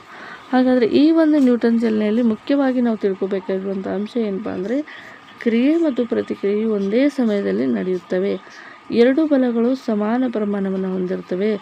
ಎರಡೂ ದಿಕ್ಕುಗಳೇನಾಗಿರ್ತವೆ? ವಿರುದ್ಧವಾಗಿರ್ತವೆ. ಅವು ವಿಭಿನ್ನ ವಸ್ತುಗಳ ಮೇಲೆ ಕಾರ್ಯವನ್ನು ನಿರ್ವಹಿಸುವಂಥದ್ದು. ಇವು ನ್ಯೂಟನ್ ಚಲನೆ ಮೂರನೇ ನಿಯಮಕ್ಕೆ ಸಂಬಂಧಿಸಿದ ಹಾಗೆ ಇಲ್ಲಿ ಪ್ರಭಾವ ಬೀರುವಂಥ ಅಂಶಗಳು. ಸೊ ಇಲ್ಲಿ ಒಂದು ಉದಾಹರಣೆಯನ್ನು ಎಕ್ಸ್ಪ್ಲೈನ್ ಮಾಡ್ತಾಯಿದ್ವಿ. ಒಬ್ಬ ವ್ಯಕ್ತಿ ಏನು ಮಾಡ್ತಾಯಿದ್ದಾನೆ? ಗೋಡೆಯನ್ನು ತಳ್ತಾ ಇದ್ದಾನೆ. ಈ ಗೋಡೆಯನ್ನು ತಳ್ಳುವಂಥ ಸಂದರ್ಭದಲ್ಲಿ ಆ ಒಬ್ಬ ವ್ಯಕ್ತಿಯು ಗೋಡೆಗೆ ಮೇಲೆ ಬಲವನ್ನು ಪ್ರಯೋಗಿಸುವಂಥ ಕ್ರಿಯೆ ಈ ರೀತಿಯಾಗಿದ್ದರೆ ಗೋಡೆಯೂ ಕೂಡ ವ್ಯಕ್ತಿಯ ಮೇಲೆ ಬಲವನ್ನು ಪ್ರಯೋಗಿಸುತ್ತೆ. ಅದು ಕೂಡ ವಿರುದ್ಧ ದಿಕ್ಕಿನಲ್ಲಿ. ಇದಕ್ಕೆ ನಾವು ಕ್ರಿಯೆ ಅಂತ ಕರಿತೀವಿ, ಇದಕ್ಕೆ ನಾವು ಪ್ರತಿಕ್ರಿಯೆ ಅಂತ ಹೇಳಿ ಕರಿತೀವಿ. ಇದು ನ್ಯೂಟನ್ ಚಲನೆಯ ಒಂದು ಮೂರನೇ ನಿಯಮ ಅಂತ ಹೇಳ್ತೀವಿ. ಇನ್ನೊಂದಿಷ್ಟು ಕೂಡ ದೈನಂದಿನ ಜೀವನದಲ್ಲಿ ಸುಮಾರು ಎಕ್ಸಾಂಪಲ್ಗಳನ್ನು ನೋಡ್ತೀವಿ. ಅವು ಏನೆಲ್ಲ ಇರುತ್ತವೆ ಅಂತ ನೋಡ್ತಾ ಹೋಗೋಣ. ಬಂದೂಕಿನಿಂದ ಗುಂಡು ಹಾರ್ತಕ್ಕಂಥ ಯಾವ ಫೋರ್ಸಲ್ಲಿ ಬಂದೂಕಿನಿಂದ ಗುಂಡು ಹೊರಗಡೆ ಹೋಗಿರುತ್ತೆ ಅಷ್ಟೇ ಫೋರ್ಸಿಂದ ಆ ಬಂದೂಕು ಕೂಡ ನಮ್ಮ ಕೈಯಿಂದ ಹಿಂದಕ್ಕೆ ಬರುತ್ತೆ. ಇದನ್ನು ಗುಂಡು ಮುಂದೆ ಹೋಗುತ್ತದೆ, ಬಂದೂಕು ಹಿಂದಕ್ಕೆ ಬರುತ್ತದೆ. ಇದನ್ನು ನ್ಯೂಟನ್ ಚಲನೆಯ ಮೊದಲನೇ ನಿಯಮಕ್ಕೆ ಅಪ್ಲೈ ಆಗುವಂಥದ್ದು. ಎರಡನೇ ನಿಯಮ, ನಾವು ನಡೆಯುವಂಥ ಸಂದರ್ಭದಲ್ಲಿ ನೆಲವನ್ನು ನಾವು ಹಿಂದಕ್ಕೆ ತಳ್ತೀವಿ, ನೆಲವು ನಮ್ಮನ್ನು ಮುಂದಕ್ಕೆ ತಳ್ಳುತ್ತೆ. ನಾವು ನೆಲವನ್ನು ನಡೀತಾ ಹಿಂದಕ್ಕೆ ತಳ್ಳಿದಾಗ ನೆಲ ನಮ್ಮನ್ನ ಏನು ಮಾಡುತ್ತೆ? ಮುಂದಕ್ಕೆ ತಳ್ಳುತ್ತೆ. ನಡೆಯುವಾಗ ನ್ಯೂಟನ್ ಚಲನೆ ಮೂರನೇ ನಿಯಮ ಅಪ್ಲೈ ಆಗುತ್ತೆ.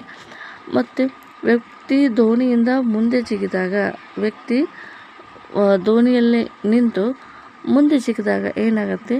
ದೋಣಿ ಅಷ್ಟೇ ಪ್ರಮಾಣದಲ್ಲಿ ಕೂಡ ಹಿಂದೆ ಸರಿಯುವಂಥದ್ದು. ಇದು ಕೂಡ ನ್ಯೂಟನ್ ಚಲನೆ ಮೂರನೇ ನಿಯಮ.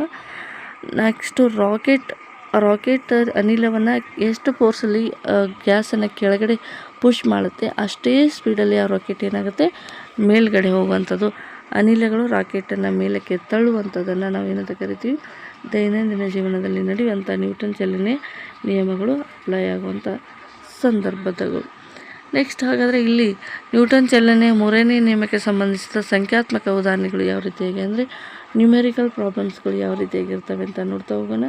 ಸೊ ಮೊದಲನೇದಾಗಿ, ಒಬ್ಬ ಹುಡುಗ ಗೋಡೆಯ ಮೇಲೆ 50 ನ್ಯೂಟನ್ ಬಲವನ್ನು ಪ್ರಯೋಗಿಸಿದರೆ ಗೋಡೆಯು ಅವನ ಮೇಲೆ ಎಷ್ಟು ಬಲವನ್ನು ಪ್ರಯೋಗಿಸುತ್ತೆ? ನ್ಯೂಟನ್ ಚಲನೆಯ ಮೂರನೇ ನಿಯಮದ ಪ್ರಕಾರ ಕ್ರಿಯೆ ಪ್ರತಿಕ್ರಿಯೆ ಎರಡೂ ಒಂದೇ ಆಗಿರೋದ್ರಿಂದ ಗೋಡೆಯು ಕೂಡ ಆ ವ್ಯಕ್ತಿಯ ಮೇಲೆ 50 ನ್ಯೂಟನ್ ಬಲವನ್ನು ಪ್ರಯೋಗಿಸುತ್ತೆ. ಈಗ ಉತ್ತರ ನಾವು ಕನ್ಕ್ಲೂಷನ್ ಏನು ಹೇಳಬೇಕಪ್ಪ ಅಂದರೆ ಗೋಡೆಯು ಹುಡುಗನ ಮೇಲೆ 50 ನ್ಯೂಟನ್ ವಿರುದ್ಧ ದಿಕ್ಕಿನಲ್ಲಿ ಬಲವನ್ನು ಪ್ರಯೋಗಿಸುತ್ತೆ ಅಂತ ಹೇಳಿ ನಾವಿಲ್ಲಿ ಹೇಳ್ಬೋದು. ಹಾಗಾದರೆ ಈ ಒಂದು ಅಲ್ಲಿ ಬರುವಂಥ ಈ ಒಂದು ನ್ಯೂಟನ್ ಚಲನೆ ಮೂರನೇ ನಿಯಮಕ್ಕೆ ಸಂಬಂಧಿಸಿದ ಹಾಗೆ ಇಂಪಾರ್ಟೆಂಟ್ ಪ್ರಶ್ನೆಗಳು ಏನು ಬರುತ್ತವೆ ಅಂತ ನೋಡ್ತಾವೆ. ಮೊದಲನೇದಾಗಿ ನ್ಯೂಟನ್ ಚಲನೆ ಮೂರನೇ ನಿಯಮವನ್ನು ತಿಳಿಸಿ ಅಂತ ಹೇಳ್ತಾರೆ. ಪ್ರತಿಕ್ರಿಯೆಗೆ ಸಮನಾದ ಮತ್ತು ವಿರುದ್ಧ ದಿಕ್ಕಿನಲ್ಲಿ ಪ್ರತಿಕ್ರಿಯೆ ನಡೆಯುತ್ತೆ ಹಾಗಂತ ಕೇಳ್ಬೋದು. ರಾಕೆಟ್ ಮೇಲಕ್ಕೆ ಹೇಗೆ ಹೋಗುತ್ತದೆ? ರಾಕೆಟ್ ಅನಿಲಗಳನ್ನು ಕೆಳಗೆ ತಳ್ಳುವುದರಿಂದ ಪ್ರತಿಕ್ರಿಯೆಯಿಂದ ಅನಿಲಗಳು ರಾಕೆಟನ್ನು ಮೇಲಕ್ಕೆ ತಳ್ಳುತ್ತವೆ. ಮೂರನೇ ಪ್ರಶ್ನೆ, ನಡೆಯುವಾಗ ಯಾವ ಬಲಗಳು ಕಾರ್ಯನಿರ್ವಹಿಸುತ್ತವೆ? ನಡೆಯುವಾಗ ನೆಲವನ್ನು ಹಿಂದಕ್ಕೆ ತಳ್ಳುತ್ತೇವೆ, ನೆಲವು ನಮ್ಮನ್ನು ಮುಂದಕ್ಕೆ ತಳ್ಳುತ್ತದೆ. ಇದು ಕೂಡ ನ್ಯೂಟನ್ ಚಲನೆ ಮೂರನೇ ನಿಯಮ. ಹಾಗಾದರೆ ನ್ಯೂಟನ್ ಚಲನೆ ಓವರಾಲ್ ಆಗಿ ನಾವು ಏನನ್ನು ನೆನಪಿಟ್ಕೋಬೇಕು ಅಂತ ನೋಡಿದಾಗ, ಒಂದು ವಸ್ತು ಮತ್ತೊಂದು ವಸ್ತುವಿನ ಮೇಲೆ ಬಲ ನೀಡಿದಾಗ ಅದು ಸಮಾನ ಮತ್ತು ವಿರುದ್ಧ ಬಲವನ್ನು ಮರಳಿ ನೀಡ್ತಕ್ಕಂಥದ್ದು ಅಂತ ಹೇಳಿ ನಾವು ನ್ಯೂಟನ್ ಚಲನೆಯ 3ನೇ ನಿಯಮದ ಬಗ್ಗೆ ತಿಳ್ಕೊಂಡ್ವಿ. ಈಗ ಮುಂದುವರೆದ ಭಾಗ ಏನಪ್ಪ ಅಂದರೆ ಚಲನೆಯ ನಿಯಮಗಳು. ಈ ಒಂದು ಚಾಪ್ಟರ್ಗೆ ಸಂಬಂಧಿಸಿದಾಗೆ ಪ್ರಮುಖ ಪ್ರಶ್ನೋತ್ತರಗಳ ಬಗ್ಗೆ ಡಿಸ್ಕಸ್ ಮಾಡ್ತಾ ಹೋಗೋಣ. ಮೊದಲನೇ ಪ್ರಶ್ನೆ ಈ ರೀತಿಯಾಗಿದೆ: ಬಲ ಎಂದರೆ ಏನು? ಬಲ ಎಂದರೇನು? ಒಂದು ವಸ್ತುವಿನ ಸ್ಥಿತಿ ಅಥವಾ ಚಲನೆಯ ಸ್ಥಿತಿಯನ್ನು ಬದಲಾಯಿಸುವ ತಳ್ಳುವಿಕೆ ಅಥವಾ ಎಳುವಿಕೆಯಿಂದ ಆಗುವಂಥ ವಸ್ತುವಿನ ಸ್ಥಿತಿ, ಮತ್ತು ಅಲ್ಲಿ ಏನಾಗುತ್ತೆ ಅಂದರೆ ಚಲನೆಯ ಸ್ಥಿತಿ ಕೂಡ ಬದಲಾಗುತ್ತೆ. ಯಾವುದರಿಂದ ಬದಲಾವಣೆ ಆಗುತ್ತೆ? ಒಂದು ವಸ್ತುವನ್ನು ತಳ್ಳುವುದರಿಂದ ಆಗಿರ್ಬೋದು ಅಥವಾ ಎಳೆಯೋದ್ರಿಂದ ಆಗಿರ್ಬೋದು. ಇದಕ್ಕೆ ನಾವು ಬಲ ಅಂತ ಹೇಳಿ ಕರಿತೀವಿ. ಉದಾಹರಣೆಗೆ ಇದರ ಒಂದು SI ಯೂನಿಟ್ ಏನಾಗಿರುತ್ತೆ ಅಂದರೆ ನ್ಯೂಟನ್ ಆಗಿರುತ್ತೆ. ಉದಾಹರಣೆಗೆ ಬಾಗಿಲನ್ನು ತಳ್ಳುವುದು, ಕಲ್ಲನ್ನು ಎಸೆಯುವಂಥದ್ದು ಉದಾಹರಣೆ ಅಂತ ನಾವು ಹೇಳ್ಬೋದು. ಬಲ ಅಂತಂದ್ರೆ ವಸ್ತುವಿನ ಒಂದು ಸ್ಥಿತಿ ಮತ್ತು ಚಲನೆಯ ಸ್ಥಿತಿ ಎರಡೂ ಕೂಡ ಬದಲಾವಣೆ ಆಗುವಂಥದ್ದು, ಇದಕ್ಕೆ ನಾವು ಬಲ ಅಂತ ಹೇಳಿ ಕರಿತೀವಿ. ಎರಡನೇದು ಬಲಕ್ಕೆ ಸಂಬಂಧಿಸಿದ ಕೆಲವೊಂದಿಷ್ಟು ಉದಾಹರಣೆಗಳು ಯಾವುವು ಅಂತ ಕೇಳ್ತಾ ಇದ್ದಾರೆ. ಸ್ಥಿರ ವಸ್ತುವನ್ನು ಚಲನೆಯಲ್ಲಿ ತರುವಂಥದ್ದು, ಚಲನೆಯಲ್ಲಿರುವ ವಸ್ತುವನ್ನು ನಿಲ್ಲಿಸುವಂಥದ್ದು, ವೇಗವನ್ನು ಹೆಚ್ಚಿಸುವುದು, ಕಡಿಮೆ ಮಾಡುವುದು, ದಿಕ್ಕು ಬದಲಾಯಿಸುವುದು, ಆಕಾರವನ್ನು ಬದಲಾಯಿಸುವುದು ಎಲ್ಲವೂ ಕೂಡ ಏನಾಗುತ್ತೆ? ಇದು ಬಲದ ಪರಿಣಾಮದಿಂದ ಆಗುತ್ತೆ. ನೆಕ್ಸ್ಟ್, ಜಡತ್ವ ಎಂದರೇನು? ಅದರ ವಿಧಗಳು ಯಾವುವು? ಒಂದು ವಸ್ತು ತನ್ನ ಸ್ಥಿತಿಯನ್ನು ಬದಲಾಯಿಸಲು ವಿರೋಧಿಸುವ ಗುಣವನ್ನು ನಾವು ಜಡತ್ವ ಅಥವಾ ಇನರ್ಷಿಯಾ ಅಂತೇಳಿ ಕರಿತೀವಿ. ವಿಧಗಳು ಏನಿರ್ತವೆ ಅಂದರೆ ಸ್ಥಿತಿ ಜಡತ್ವ, ಚಲನ ಜಡತ್ವ ಮತ್ತು ದಿಕ್ಕಿನ ಜಡತ್ವ ಅಂತ ಹೇಳಿ ವಿಧಗಳನ್ನು ನಾವಿಲ್ಲಿ ಕಾಣ್ತೀವಿ. ನೆಕ್ಸ್ಟು ಇಲ್ಲಿ ಬರುವಂಥ ಮತ್ತು ಇಂಪಾರ್ಟೆಂಟ್ ಪ್ರಶ್ನೆಗಳೇನಪ್ಪ ಅಂದರೆ ನ್ಯೂಟನ್ ಚಲನೆಯ ಮೊದಲನೇ ನಿಯಮವನ್ನು ತಿಳಿಸಿ ಅಂತ ಹೇಳ್ತಾ ಇದ್ದಾರೆ. ನ್ಯೂಟನ್ ಚಲನೆಯ ಮೊದಲನೇ ನಿಯಮ ಈ ರೀತಿಯಾಗಿದೆ: ಪ್ರತಿಕ್ರಿಯೆಗೆ ಸಮನಾದ ಮತ್ತು ವಿರುದ್ಧ ದಿಕ್ಕಿನಲ್ಲಿ ಪ್ರತಿಕ್ರಿಯೆ ಇರುತ್ತದೆ. F ಇರುತ್ತೆ. ಇಲ್ಲಿ ಎ ವಸ್ತು ಬಿ ವಸ್ತುವಿನ ಮೇಲೆ ಬಲ ಪ್ರಯೋಗಿಸುತ್ತದೆ, ಬಿ ವಸ್ತು ಎ ವಸ್ತುವಿನ ಮೇಲೆ ಬಲ ಪ್ರಯೋಗವನ್ನು ಮಾಡುತ್ತೆ. ಇದು ನ್ಯೂಟನ್ ಚಲನೆಯ 3ನೇ ನಿಯಮ ಅಂತೇಳಿ ಹೇಳ್ಬೋದು. ನೆಕ್ಸ್ಟ್, ನ್ಯೂಟನ್ ಚಲನೆಯ ಮೊದಲನೇ ನಿಯಮ ಆಯಿತು. ನ್ಯೂಟನ್ ಚಲನೆ 3ನೇ ನಿಯಮದ ಉದಾಹರಣೆಗಳು ಯಾವುವು? ಉದಾಹರಣೆಗೆ ಚೆಂಡನ್ನು ರಿಕಾಲ್ ಮಾಡುವುದು, ಚೆಂಡನ್ನು ಗೋಡೆಗೆ ಎಸೆದಾಗ ಅದು ವಾಪಸ್ ಬರುವಂಥದ್ದು, ಇದು ನ್ಯೂಟನ್ ಚಲನೆಯ 3ನೇ ನಿಯಮ. ನಡೆಯುವಂಥದ್ದು ಕೂಡ ನ್ಯೂಟನ್ ಚಲನೆಯ 3ನೇ ನಿಯಮಕ್ಕೆ ಉದಾಹರಣೆಯಾಗಿದೆ. ರಾಕೆಟ್ ಉಡಾವಣೆ ಕೂಡ 3ನೇ ನಿಯಮ. ದೋಣಿಯಿಂದ ಹೊರಗಡೆ ಜಿಗಿಯುವಂಥದ್ದು ಇದು ಕೂಡ ನ್ಯೂಟನ್ ಚಲನೆ 3ನೇ ನಿಯಮ ಆಗುತ್ತೆ. ಇದು ನ್ಯೂಟನ್ ಚಲನೆಯ ಅನ್ವಯಗಳು ಅಂತ ಕೂಡ ನಾವು ಇಲ್ಲಿ ಹೇಳ್ಬೋದು. ನೆಕ್ಸ್ಟ್ ಪ್ರಶ್ನೆಗಳು ಈ ರೀತಿಯಾಗಿದ್ದಾವೆ: ದ್ರವ್ಯರಾಶಿ ಮತ್ತು ಜಡತ್ವದ ನಡುವಿನ ಸಂಬಂಧ ಏನು ಅಂತಂದಾಗ, ವಸ್ತುವಿನ ದ್ರವ್ಯರಾಶಿ ಹೆಚ್ಚಾದಂತೆ ಜಡತ್ವವು ಕೂಡ ಹೆಚ್ಚಾಗುತ್ತೆ. Inertia is directly proportional to M ಅಂತಂದಾಗ, ಇನರ್ಷಿಯಾ ಅಂದರೆ ಜಡತ್ವ, ಅದರ ಅನುಪಾತದಲ್ಲಿ ಏನಿರುತ್ತೆ? ದ್ರವ್ಯರಾಶಿ ಇರುತ್ತೆ. ಇದು ಸೈಕಲ್ಗಿಂತ ಲಾರಿಯನ್ನು ತಳ್ಳುವುದು ಕಷ್ಟ. ಯಾಕಪ್ಪ ಅಂದರೆ ಲಾರಿಯ ತೂಕ ಹೆಚ್ಚಿರುತ್ತೆ, ಹಾಗಾಗಿ ಅದರ ಇನರ್ಷಿಯಾ ಕೂಡ ಏನಾಗಿರುತ್ತೆ? ಜಾಸ್ತಿ ಇರುತ್ತೆ. ನ್ಯೂಟನ್ ಮೊದಲನೇ ನಿಯಮವನ್ನು ತಿಳಿಸಿ ಅಂತ ಇದೆ. ನ್ಯೂಟನ್ ಚಲನೆ ಮೊದಲನೇ ನಿಯಮ ಈ ರೀತಿಯಾಗಿದೆ: ಹೊರಗಿನ ಅಸಮತೋಲಿತ ಬಲ ಕಾರ್ಯನಿರ್ವಹಿಸದಿದ್ದರೆ ವಸ್ತು ಏನಾಗಿದೆ? ಸ್ಥಿರವಾಗಿ ಇರುತ್ತದೆ. ಈ ಚಲನೆಯಲ್ಲಿರುವ ವಸ್ತು ಸಮವೇಗದಲ್ಲಿ ಚಲಿಸುತ್ತದೆ. ಅಂದರೆ ಯಾವುದೇ ಒಂದು ಬಾಹ್ಯ ಪ್ರಯೋಗವನ್ನು ಮಾಡದೆ ಕೂಡ ವಸ್ತುವಿನಲ್ಲಿ ಏನಿರುತ್ತೆ? ಸ್ಥಿರತೆ ಕಾಣುತ್ತೆ. ಇದಕ್ಕೆ ನಾವು ನ್ಯೂಟನ್ ಚಲನೆ ಮೊದಲನೇ ನಿಯಮ ಅಂತೇಳಿ ಕರಿತೀವಿ. ನೆಕ್ಸ್ಟ್, ನ್ಯೂಟನ್ ಚಲನೆ ನಿಯಮದ ದೈನಂದಿನ ಉದಾಹರಣೆಗಳನ್ನು ತಿಳಿಸಿ. ಏನಿದೆ ಅಂದರೆ ಬಸ್ಸು ಏಕಾಕಿ ನಿಲ್ಲಿಸಿದಾಗ ಪ್ರಯಾಣಿಕರು ಮುಂದೆ ಬೀಳುವಂಥದ್ದು, ಇದು ನ್ಯೂಟನ್ ಚಲನೆ ಮೊದಲನೇ ನಿಯಮಕ್ಕೆ ಅನ್ವಯ ಆಗಿದೆ. ಮರವನ್ನು ಕದಡಿದಾಗ ಮರದಿಂದ ಹಣ್ಣು ಬೀಳುವಂಥದ್ದು ಅಥವಾ ಎಲೆಗಳು ಬೀಳುವಂಥದ್ದು, ಇದು ಕೂಡ ನ್ಯೂಟನ್ ಚಲನೆಯ ಒಂದು ನಿಯಮ ಆಗಿದೆ. ಯಾವ ರೀತಿಯಾಗಿತ್ತು ಅಂದರೆ, ಈಗ ಗಿಡದಲ್ಲಿ ಎಲೆಗಳು ಶಕ್ತಿಯನ್ನು ಕಡಿಮೆ ಮಾಡಿಕೊಂಡು ಅದೇ ರೀತಿ ಅಲ್ಲೇ ನಿಂತಿರ್ತವೆ. ನಾವು ಜೋರಾಗಿ ಫೋರ್ಸ್ ಅಪ್ಲೈ ಮಾಡಿದಾಗ ಆ ಒಂದು ಇದರಿಂದ ಗಿಡದಿಂದ ಏನಾಗುತ್ತೆ? ಎಲೆ ಉದುರಿ ಬೀಳುತ್ತೆ. ಯಾಕಂದರೆ ಆ ವಸ್ತುವಿನ ಸ್ಥಿತಿಯಲ್ಲಿ ಎಲೆಗಳಿರುತ್ತೆ, ಅವು ಉದುರಿ ಬೀಳುವಂಥದ್ದಕ್ಕೆ ನಾವು ನ್ಯೂಟನ್ ಚಲನೆ ಮೊದಲನೇ ನಿಯಮ ಅಂಥೇಳಿ ಕರಿತೀವಿ. ನ್ಯೂಟನ್ ಚಲನೆಯ 2ನೇ ನಿಯಮವನ್ನು ತಿಳಿಸಿ ಅಂತ ಹೇಳಿ. ನ್ಯೂಟನ್ ಚಲನೆಯ 2ನೇ ನಿಯಮ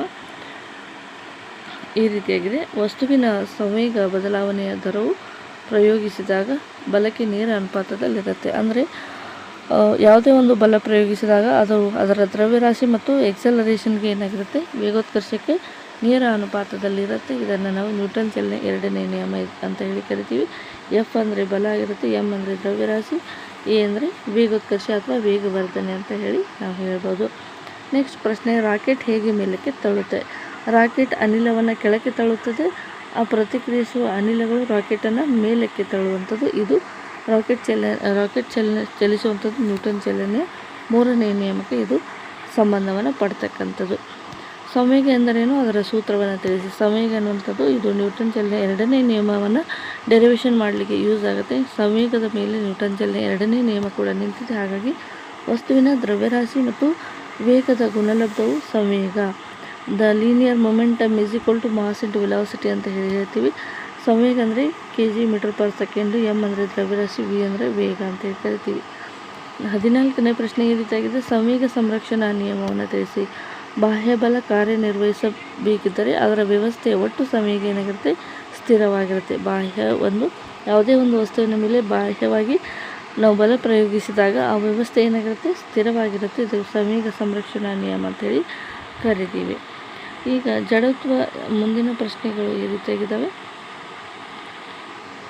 ಬಲ ಮತ್ತು ದ್ರವ್ಯರಾಶಿ ವೇಗವರ್ಧನೆ ನಡುವಿನ ಸಂಬಂಧವನ್ನು ತಿಳಿಸಿ ಅಂತ ಹೇಳ್ತಾರೆ. ಬಲ ಹೆಚ್ಚಾದರೆ ವೇಗವರ್ಧನೆ ಹೆಚ್ಚಾಗುತ್ತೆ. ಅಂದರೆ ಎಷ್ಟು ಫೋರ್ಸ್ ಅಪ್ಲೈ ಆಗುತ್ತೆ ಅಷ್ಟು ವಸ್ತುವಿನ ವೇಗೋತ್ಕರ್ಷ ಏನಾಗುತ್ತೆ? ಜಾಸ್ತಿ ಆಗುತ್ತೆ. ಇದು ಬಲ ಹೆಚ್ಚಾದರೆ ವೇಗವರ್ಧನೆ ಹೆಚ್ಚಾಗುತ್ತೆ. ದ್ರವ್ಯರಾಶಿ ಹೆಚ್ಚಾದರೆ ವೇಗವರ್ಧನೆ ಕಡಿಮೆ ಆಗುತ್ತೆ. ಅಂದರೆ ತೂಕ ಜಾಸ್ತಿ ಆದರೆ ಅದರ ವೇಗೋತ್ಕರ್ಷ ಏನಾಗುತ್ತೆ? ಕಡಿಮೆ ಆಗುತ್ತೆ. ನ್ಯೂಟನ್ ಚಲನೆ 2ನೇ ನಿಯಮದ ಸಂಖ್ಯಾತ್ಮಕ ಉದಾಹರಣೆಯನ್ನು ಇಲ್ಲಿ ಕೇಳಿದ್ದಾರೆ. ಯಾವ ರೀತಿಯಾಗಿದೆ ಪ್ರಶ್ನೆ ಅಂತ ನೋಡ್ತಾ ಹೋಗೋಣ. ಇಂಪಾರ್ಟೆಂಟ್ ಪ್ರಶ್ನೆಗಳಿವು. ಸೊ 5 kg ದ್ರವ್ಯರಾಶಿ ವಸ್ತುವಿನ ಮೇಲೆ 20 ನ್ಯೂಟನ್ ಬಲವನ್ನು ಪ್ರಯೋಗಿಸಿದರೆ ಅದರ ವೇಗವರ್ಧನೆ ಎಷ್ಟು ಅಂತ ಕೇಳ್ತಾ ಇದ್ರು. ಸೊ ಇದು 2ನೇ ನಿಯಮಕ್ಕೆ ಸಂಬಂಧಿಸಿದ ಹಾಗೆ F=ma ಅಂತ ಸೂತ್ರ ಹಾಕೋದು. ಫೋರ್ಸ್ ಕೊಟ್ಟಿದ್ದಾರೆ, ಮಾಸನ್ನು ಕೂಡ ಕೊಟ್ಟಿದ್ದಾರೆ. ಅಲ್ಲಿ ಏನು ಕಂಡುಹಿಡ್ಕೋಬೇಕು? ವೇಗೋತ್ಕರ್ಷವನ್ನು ಹಿಡಿಬಹುದು. ಈ ರೀತಿಯಾಗಿ ನ್ಯೂಮೆರಿಕಲ್ ಪ್ರಶ್ನೆಯನ್ನು ಕೇಳ್ತಾರೆ. ನೆಕ್ಸ್ಟ್ 15ನೇ ಪ್ರಶ್ನೆ ಈ ರೀತಿಯಾಗಿದೆ, ಘರ್ಷಣಾ ಬಲ ಎಂದರೇನು? ಅದರ ಉಪಯೋಗ ಮತ್ತು ಅನುಕೂಲಗಳನ್ನು ಬರೆಯಿರಿ ಅಂತ ಇದೆ. 2 ಮೇಲ್ಮೈಗಳ ನಡುವಿನ ಚಲನೆಯನ್ನು ವಿರೋಧಿಸುವ ಬಲವನ್ನು ಘರ್ಷಣಾ ಬಲ ಅಂತೇಳಿ ಕರೀತೀವಿ. ಯಾವುದೇ ಒಂದು 2 ವಸ್ತುಗಳು ಸಂಪರ್ಕಕ್ಕೆ ಬಂದಾಗ ಅಲ್ಲಿ ಘರ್ಷಣೆ ಉಂಟಾದಾಗ ಅಲ್ಲಿ ಏನಾಗುತ್ತೆ ಅಂದರೆ ಘರ್ಷಣಾ ಬಲ ಉಂಟಾಗುತ್ತೆ. ಉದಾಹರಣೆಗೆ ನಾವು ನಡೆಯುವ ಸಂದರ್ಭದಲ್ಲಿ ನೆಲ ಮತ್ತು ನಮ್ಮ ಪಾದಗಳ ನಡುವೆ ಘರ್ಷಣೆ ಉಂಟಾಗುವಂಥದ್ದು. ವಾಹನ ನಿಲ್ಲಿಸಲು ನಾವು ಬ್ರೇಕನ್ನು ಅಪ್ಲೈ ಮಾಡ್ತೀವಿ, ಅದು ಕೂಡ ಒಂದು ಘರ್ಷಣೆ ಆಗಿರುತ್ತೆ. ಅನಾನುಕೂಲ ಏನಪ್ಪ ಅಂದರೆ ಈ ಹೆಚ್ಚು ಘರ್ಷಣೆಯಿಂದ ವಾಹನಗಳಲ್ಲಿ ಏನಾಗುತ್ತೆ? ಉಷ್ಣ ಉತ್ಪತ್ತಿ ಆಗುವಂಥದ್ದು. ಯಂತ್ರಗಳ ಭಾಗಗಳು ಹಾನಿಯಾಗುತ್ತೆ. ಜಾಸ್ತಿ ಘರ್ಷಣೆಯಾಗಿ ಅಲ್ಲಿ ಅದರ ಭಾಗಗಳು ಏನಾಗುತ್ತೆ ಅಂದರೆ ಹಾನಿ ಆಗುವಂಥದ್ದು. ಇದು ಎಲ್ಲವೂ ಕೂಡ ಘರ್ಷಣೆ ಅನಾನುಕೂಲ ಅಂತ ಹೇಳಿ ನಾವು ಹೇಳ್ಬೋದು. ನೆಕ್ಸ್ಟು ಇಲ್ಲಿ ಇನ್ನೊಂದಿಷ್ಟು ಪ್ರಮುಖ ಪ್ರಶ್ನೆಗಳಿದ್ದಾವೆ. ಬಲದ SI ಯೂನಿಟ್ ಏನಪ್ಪ ಅಂದರೆ ಅದು ನ್ಯೂಟನ್ ಆಗಿರುತ್ತೆ. ಜಡತ್ವ ಯಾವುದರ ಮೇಲೆ ಅವಲಂಬಿತವಾಗಿದೆ? ದ್ರವ್ಯರಾಶಿ. ಅಂದರೆ ತೂಕ ಹೆಚ್ಚಾದರೆ ಇನರ್ಷಿಯ ಏನಾಗುತ್ತೆ? ಜಾಸ್ತಿ ಇರುತ್ತೆ. ತೂಕ ಕಡಿಮೆ ಆದರೆ ಇನರ್ಷಿಯ ಕಡಿಮೆ ಇರುತ್ತೆ. ನ್ಯೂಟನ್ ಚಲನೆ 1ನೇ ನಿಯಮವನ್ನು ಏನಂತ ಕರಿತೀವಿ ಅಂದರೆ ಜಡತ್ವ ನಿಯಮ ಅಂತೇಳಿ ಕರಿತೀವಿ. ಸಂವೇಗದ ಸೂತ್ರ ಏನಪ್ಪ ಅಂದರೆ F=ma. ಇನ್ನೊಂದಿಷ್ಟು ಹೈ ಲೆವೆಲ್ ಕ್ವಶನ್ಸ್ಗಳನ್ನು ನೋಡೋದಾದರೆ ಜಡತ್ವಕ್ಕೆ ಕಾರಣವಾಗುವಂಥದ್ದು ಯಾವುದು? ದ್ರವ್ಯರಾಶಿ. Multiple choice questions. ಬಲದ SI ಘಟಕ ಯಾವುದಪ್ಪ ಅಂದರೆ ನ್ಯೂಟನ್ ಆಗಿರುತ್ತೆ. ಕ್ರಿಯೆ ಮತ್ತು ಪ್ರತಿಕ್ರಿಯೆ ಬಲಗಳು ಯಾವುವು ಅಂತ ಇದೆ. ಸಮಾನ ಮತ್ತು ವಿರುದ್ಧ ದಿಕ್ಕಿನಲ್ಲಿ ಇರುತ್ತೆ. ಕ್ರಿಯೆ ಸಮಾನವಾಗಿರುತ್ತೆ ಮತ್ತು ವಿರುದ್ಧವಾಗಿರುತ್ತೆ. ಇಷ್ಟು.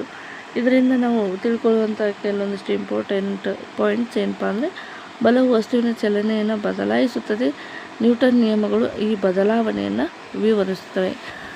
ಏನಾಗುತ್ತೆ ಅಂದರೆ ಬಲವು ವಸ್ತುವಿನ ಚಲನೆಯನ್ನು ಬದಲಾಯಿಸುತ್ತೆ. ನ್ಯೂಟನ್ ಚಲನೆಯ ನಿಯಮಗಳು ಆ ಬದಲಾವಣೆಯನ್ನು ವಿವರಣೆಯನ್ನು ಕೊಡುವಂಥದ್ದು. ಇದು ಪ್ರಮುಖ ಪ್ರಶ್ನೆ ಉತ್ತರಗಳನ್ನು ನೋಡಿದ್ವಿ. ಕೆಲವೊಂದಿಷ್ಟು ಮಲ್ಟಿಪಲ್ ಚಾಯ್ಸ್ ಕ್ವಶನ್ಸ್ಗಳು ಕೂಡ ಇದ್ದಾವೆ, ಅವುಗಳನ್ನು ಕೂಡ ಡಿಸ್ಕಸ್ ಮಾಡೋಣ. ಆಲ್ರೆಡಿ ಕೂಡ ಇವುಗಳನ್ನು ಡಿಸ್ಕಸ್ ಮಾಡಿದ್ವಿ. ಆದಷ್ಟು ಇಂಪಾರ್ಟೆಂಟ್ ಕ್ವಶನ್ಸ್ಗಳನ್ನು ನೋಡ್ತಾ ಹೋಗೋಣ. ಬಲದ SI ಯೂನಿಟ್ ಯಾವುದಪ್ಪ ಅಂದರೆ ಅದು ನ್ಯೂಟನ್ ಆಗಿರುತ್ತೆ. 2ನೇ ಪ್ರಶ್ನೆ ಈ ರೀತಿಯಾಗಿದೆ, 5 kg ದ್ರವ್ಯರಾಶಿ ವಸ್ತುವಿನ ಮೇಲೆ 20 ನ್ಯೂಟನ್ ಬಲ ಪ್ರಯೋಗಿಸಿದಾಗ ಅದರ ಇದು ವೇಗೋತ್ಕರ್ಷ ಆಗಬೇಕು. ವೇಗೋತ್ಕರ್ಷ ಎಷ್ಟು ಅಂತ ಇದೆ.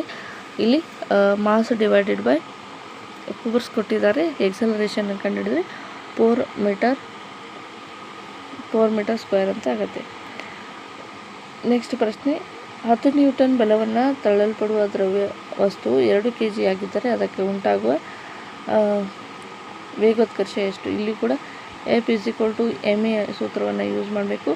ಮಾಸ್ ಕೊಟ್ಟಿದ್ದಾರೆ 2 kg, ಫೋರ್ಸ್ ಕೊಟ್ಟಿದ್ದಾರೆ 10 kg. ಡಿವೈಡ್ ಮಾಡಿದಾಗ 10 ಡಿವೈಡೆಡ್ ಬೈ 2 ಮಾಡಿದಾಗ 5 ಮೀಟರ್ ಪರ್ ಸೆಕೆಂಡ್ ಸ್ಕ್ವೇರ್ ಅಂತ ಆಗುತ್ತೆ. ನ್ಯೂಟನ್ ಮೊದಲನೇ ನಿಯಮ ಏನನ್ನು ಹೇಳುತ್ತೆ? ನ್ಯೂಟನ್ ಚಲನೆ ಮೊದಲನೇ ನಿಯಮ ಬಾಹ್ಯ ಬಲದಿಂದ ವಸ್ತುವಿನ ಸ್ಥಿತಿ ಅಥವಾ ಸಮವೇಗದ ಚಲನೆಯನ್ನು ಇದು ಕಾಪಾಡಿಕೊಳ್ಳುತ್ತೆ. ಇದು ಸರಿಯಾದ ಉತ್ತರ. F=ma ಸಮೀಕರಣದಲ್ಲಿ m ಎಂದರೇನು? ಇದು ದ್ರವ್ಯರಾಶಿಯಾಗಿರುತ್ತೆ.